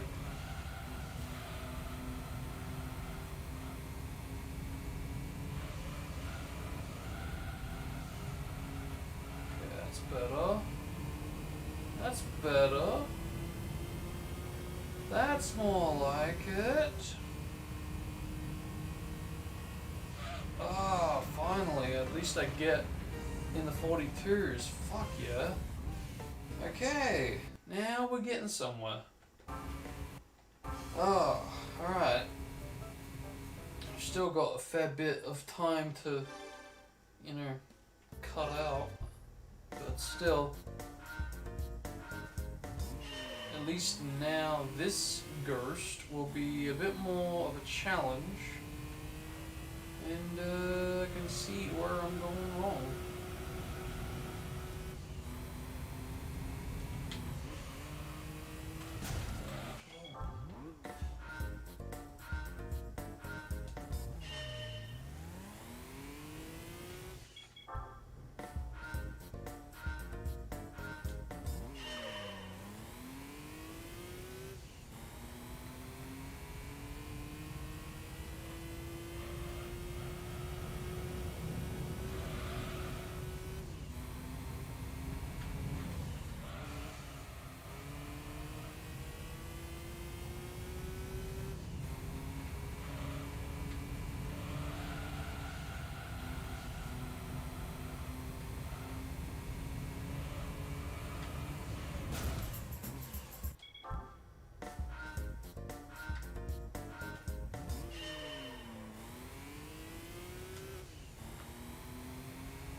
Oh, good, that makes me feel better.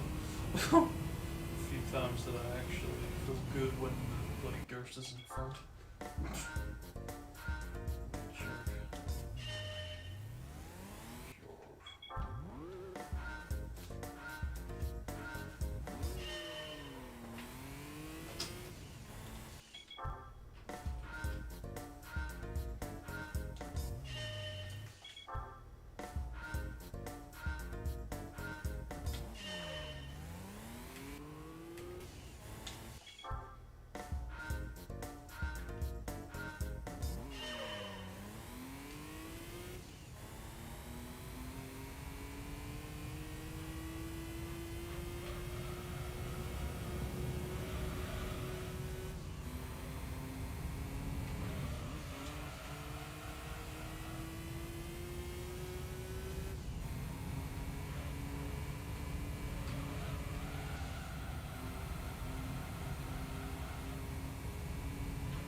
Whoa, okay, that's better. Holy shit, I wasn't expecting that so soon. Man, just 90 mil, 90 fucking mil. Can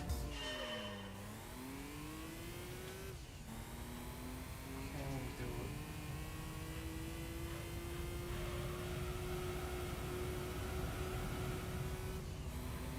I mean, at this point, it really is just beating this this Gerst. If we can do that, we've got it. Easy win.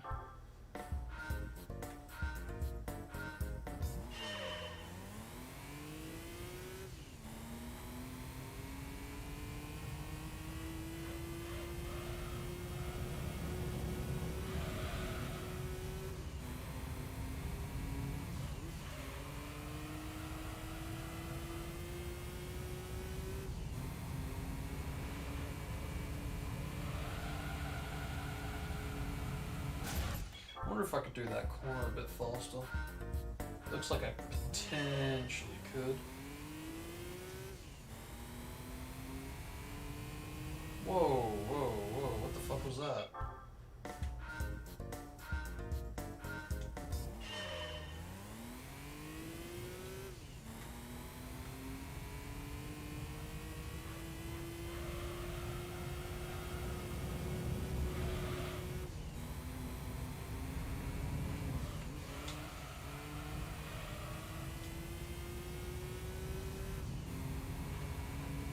But you know what's interesting though? I basically got that PB just then without looking at the Gerst. I only enabled the Gerst on the straight. So maybe that has something to do with it.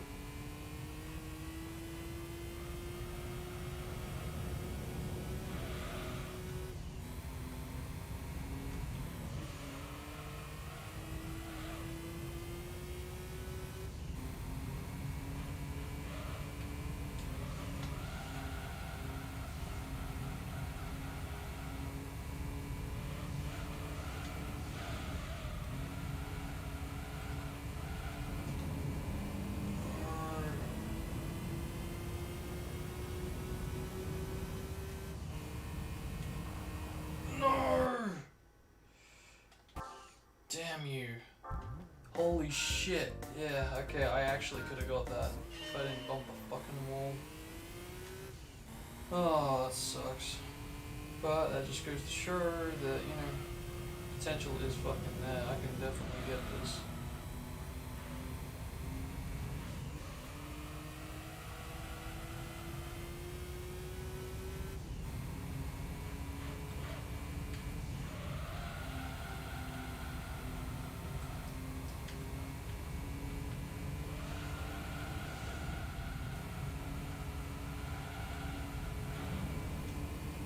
Yeah, well, that's a really fucking asshole corner.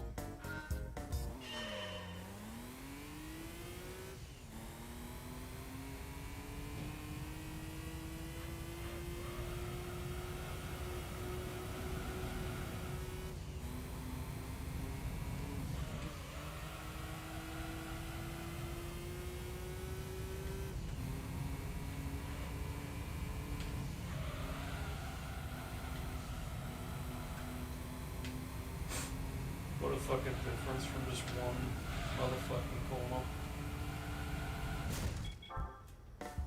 Oh my god.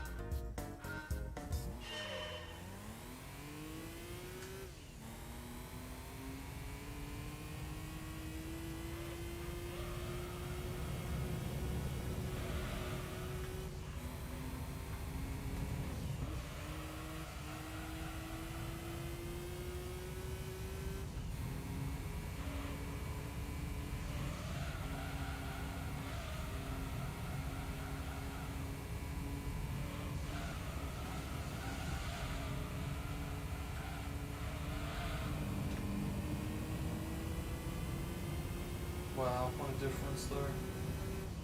Just catching me. But we got it. Let's fucking go. Oh my god. We did it. Low-key, I think I could have gotten sub 700 if I didn't bump the wall. I mean, that wasn't bad, but, whatever, right? Main thing was we had fucking cleared Class 1 or Class A or Class B, I should say. License B, I should actually say.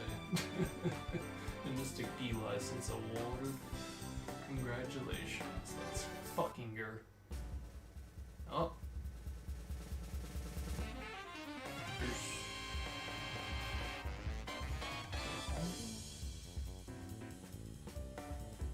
No, messed up. Why do I keep thinking that's a Honda? I don't know what the fuck's wrong with me. Cool, alright. Let's fucking go. We just did all of that today. And it was worth it in the end. I was tempted to call and quit since I ran out of time. But, no, that was, I'd like to think anyway, well deserved. A lot of time, patience, a lot of effort, but paid off. I wish we had time to do 06, but like I said, I am out of time. I've gone over time, so I do apologize in that regard. But I'm gonna save it because I don't want this to be removed when I quit. Yeah, it looks like my game save where I got the Esperante is gone for good. Damn, what a shame. Unless, of course, it is on the NTSC version, which I kind of doubt, because that's the one that I put the game saves on, so... Oh, well. I can always re-earn it in another stream. But for now, I am done. Here's...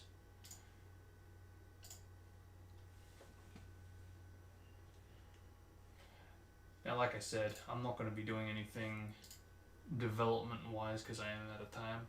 But... because I'm generous, I will share basically what has happened since the last time, I suppose. Let's see.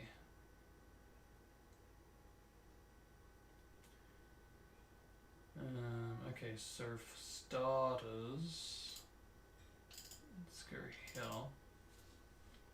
So I just posted this on the community tab. But if you go into the campaign now, the main display gradients have been adjusted to each campaign, or each hedgehog, I should say. Actually, no, I should say more so each campaign, because it's not hedgehog specific. It is campaign specific, since it does apply to the Amigos. So the most noticeable gradient change is definitely Shatter's gradient, which I just realized I'm stupid, forgive me. But yes, I don't have any fucking HUD there. Let me go to pre-E3. Yeah, it's better. But yeah, the most noticeable one is Shatter's. Yeah, because Sonic's is blue, which is what we see in retail. Silver's is, well, silver, which we see in the E3 demo.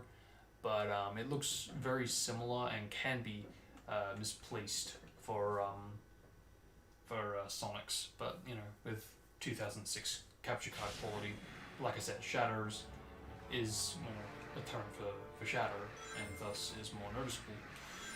And I have to say, it looks so fucking amazing. I don't know what it is. It really looks complete. Yeah, I don't know how to explain it. I love how it looks for Shadows, and I think it's for that reason that I'm just as disappointed as I am that Pier 6 isn't going to make the gradients look this faithful. It is, you know, I get it, it is his project, and I have to remind myself that from time to time. But, god damn it. I get that he doesn't like this and he prefers what he has done, but for fuck's sake, you should have that option in the UI customization just to go back to being faithful to not just the original, but faithful to how the final would have looked, because this is literally how the final would have looked. Still gotta get a better pause, but I'm confident that that can be restored. But anyway, but yeah, that is Shatters. Again, I'll recap on how Sonic's looked, because even though we have already seen this, you really get to see, okay, yeah, it's got those darks, it's got those lights. So now, when I go into Silvers, it's a bit more understandable to why it looks like this. Because now you really can see the greys and the greens compared to the blues and the dark blues. I think that's really where a lot of people seem to confuse the E3 HUD using the same gradient as Sonic's, because it looks like it's just too bad, like bad 2006 quality from the capture cards back then. When, no, he really did have this gradient, and it just went unused, like pretty much everything else in the game. I mean, you know what, to be fair though, I can totally see why this went unused, because they didn't even make the gradients apply to the pause menu, to even the subtitle box, which, to be fair, the subtitle box is more understandable, because in the E3 builds, it was just a black box, when in the final, it had an outline that was more specific to the character gradients. But again, they just didn't do that because at that point it probably was cut or unused, as it is unused in the final and even the demo. But yeah, those are the three gradients, or two unused gradients that are now used, and it's pretty fucking specky. I got to admit, it just it really, especially on Shatter, most especially on Shatter, and with that life icon, because it just oof, I can't get over how good that looks. Because I don't know, just it works. It really just fucking works, at least for me.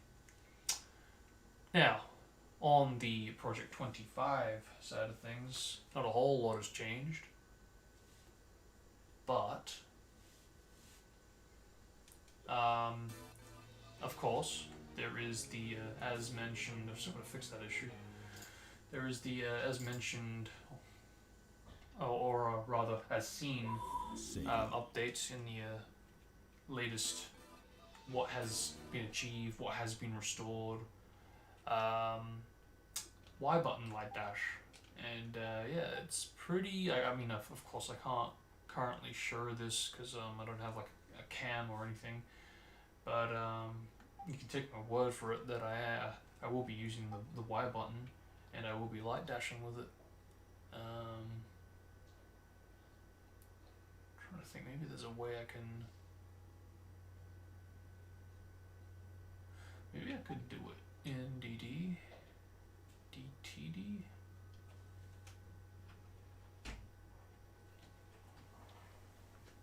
Elise, hold on tight. See, if I do it now, he'd definitely light dash. And to prove my point, anti-grav, anti-grav, anti-grav. You couldn't do that.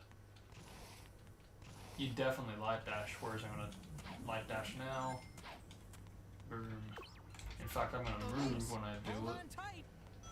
Just to prove my point that you really...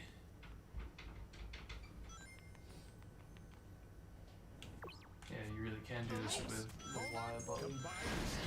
Now, I think from memory, there's nothing in... Not the files, there's nothing in gameplay outside of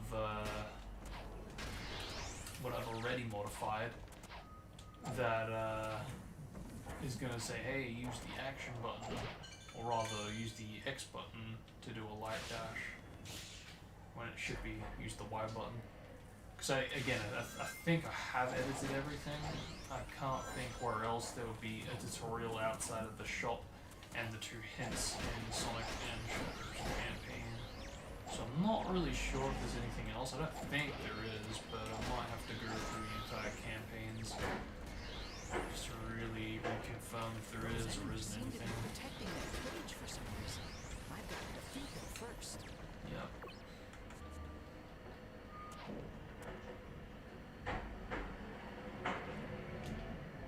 But yeah, Y button light dash. I still haven't fully gotten used to that. Although I say that, but I guess thanks to Pier 6, that definitely has helped me get a bit more prepared for it, if anything. But you know what? Even the levitation with the object still held. You know, that's something else that, likewise, Pier 6 has kind of prepared me for. But it's still just as surreal to have it in the original.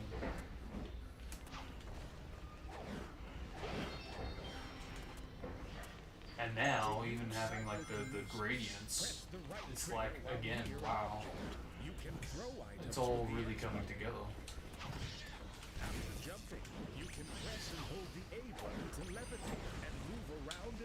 And in so little time too, because like, really, we've done so much with just not even a couple of years.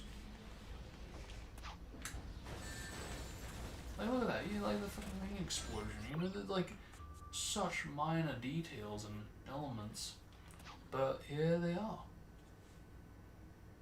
It makes me hope that much more that we can get stuff like the tricks restored from not just the demo's take on it, but even how it was meant to behave, just going from like rainbow ring to rainbow ring, or light dash to light dash, and instead of just updating the score, it also updates like the logo.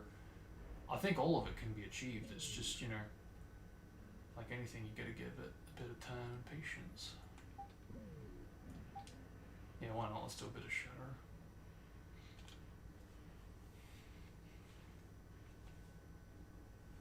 Now, do I have a Forces edition on here? What is he up to? I think I don't, but I put it all on here from memory. Like, look at this. This is so fucking sick.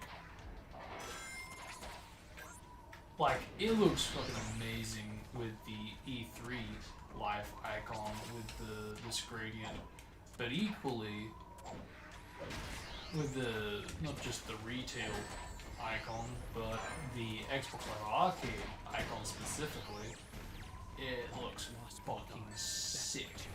It'll be off balance. So It feels so much more complete now. I don't know, maybe that's just me, but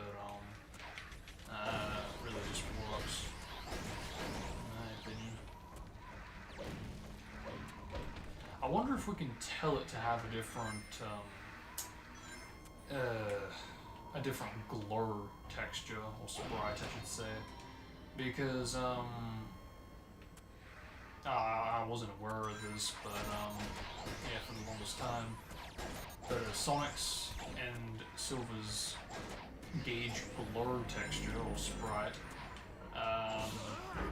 it is a different color, and it's supposed to be a different color per character or hedgehog, I should say.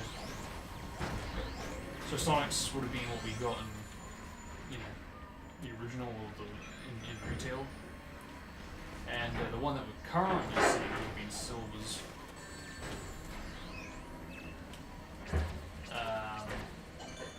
Which means that, you know, we've never actually seen what Shatter's gauge glow would have looked like, and probably never will unless we get some builds, be they review builds, or, I don't know, anything that has more Shatter resources. It looks like the door up ahead leads to. Press the A button just when your homing attack hits to do a chaos attack for additional damage. So yeah, again, spin kicking, and I'm not doing a light dash. Do it with the Y and it works. Do it with the Y, it works. It's still surreal. I mean, I've played a lot of PS6 at this point with Shatter, so I know what to expect. I've known what to expect for a while.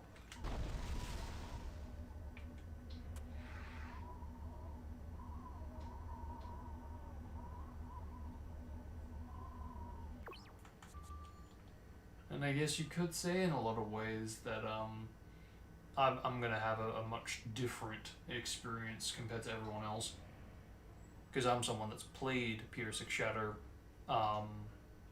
with the Y button light dash before going into the original with the patch of Y button, opposed to like literally everyone else that's got the ability to do it now and use the patch on the original to have Y button, and then going into PS6 Shatter with Y button light dash.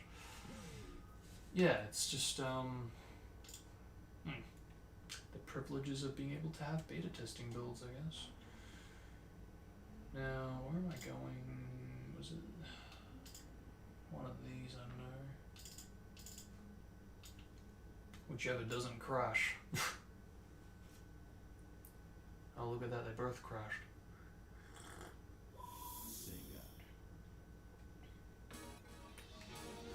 Yeah, shit.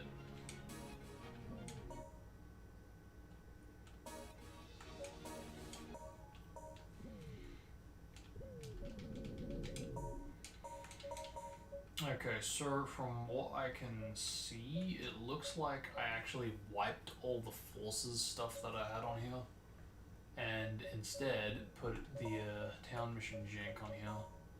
Hey, so much for that then. Nice.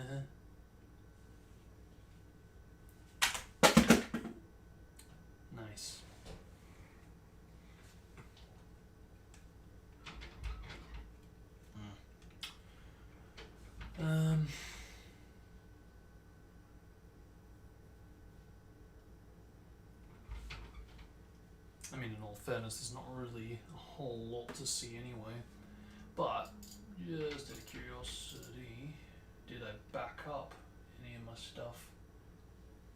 No, I fucking did not. Alright. What about in here? No, I did not. Okay.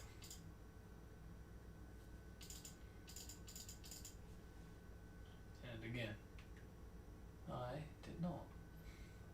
That's fine. That's not fine. In fact, you know what? I think what I might do, because I really should do this, even if it's going to chop some space, really should put my Forces edition here so I can develop it separately rather than putting it on one mod and then having to put other mods on that mod.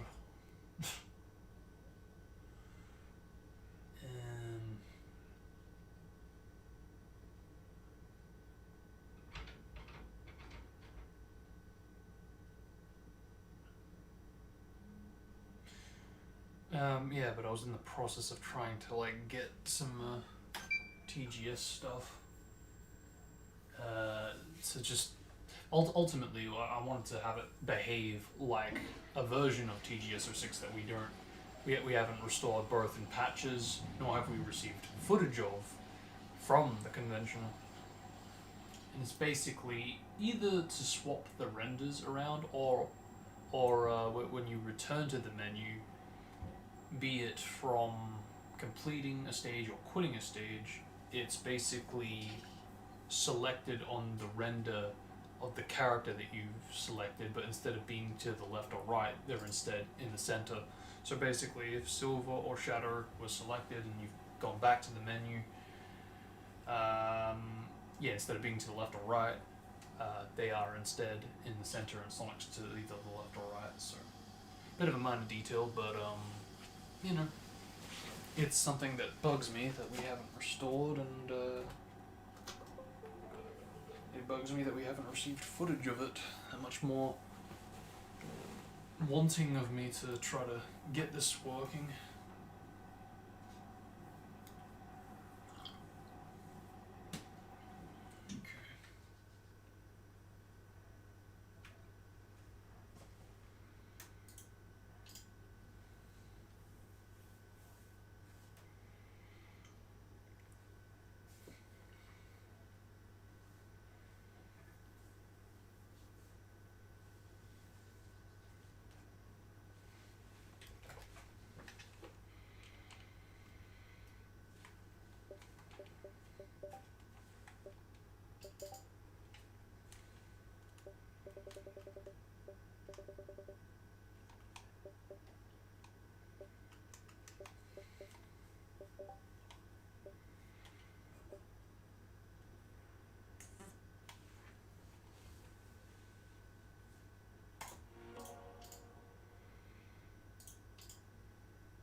Really do hurt that it just copies the folder on the fails, or tells me, ooh, we're using this right now so we can't copy it. Some BS like that, you know?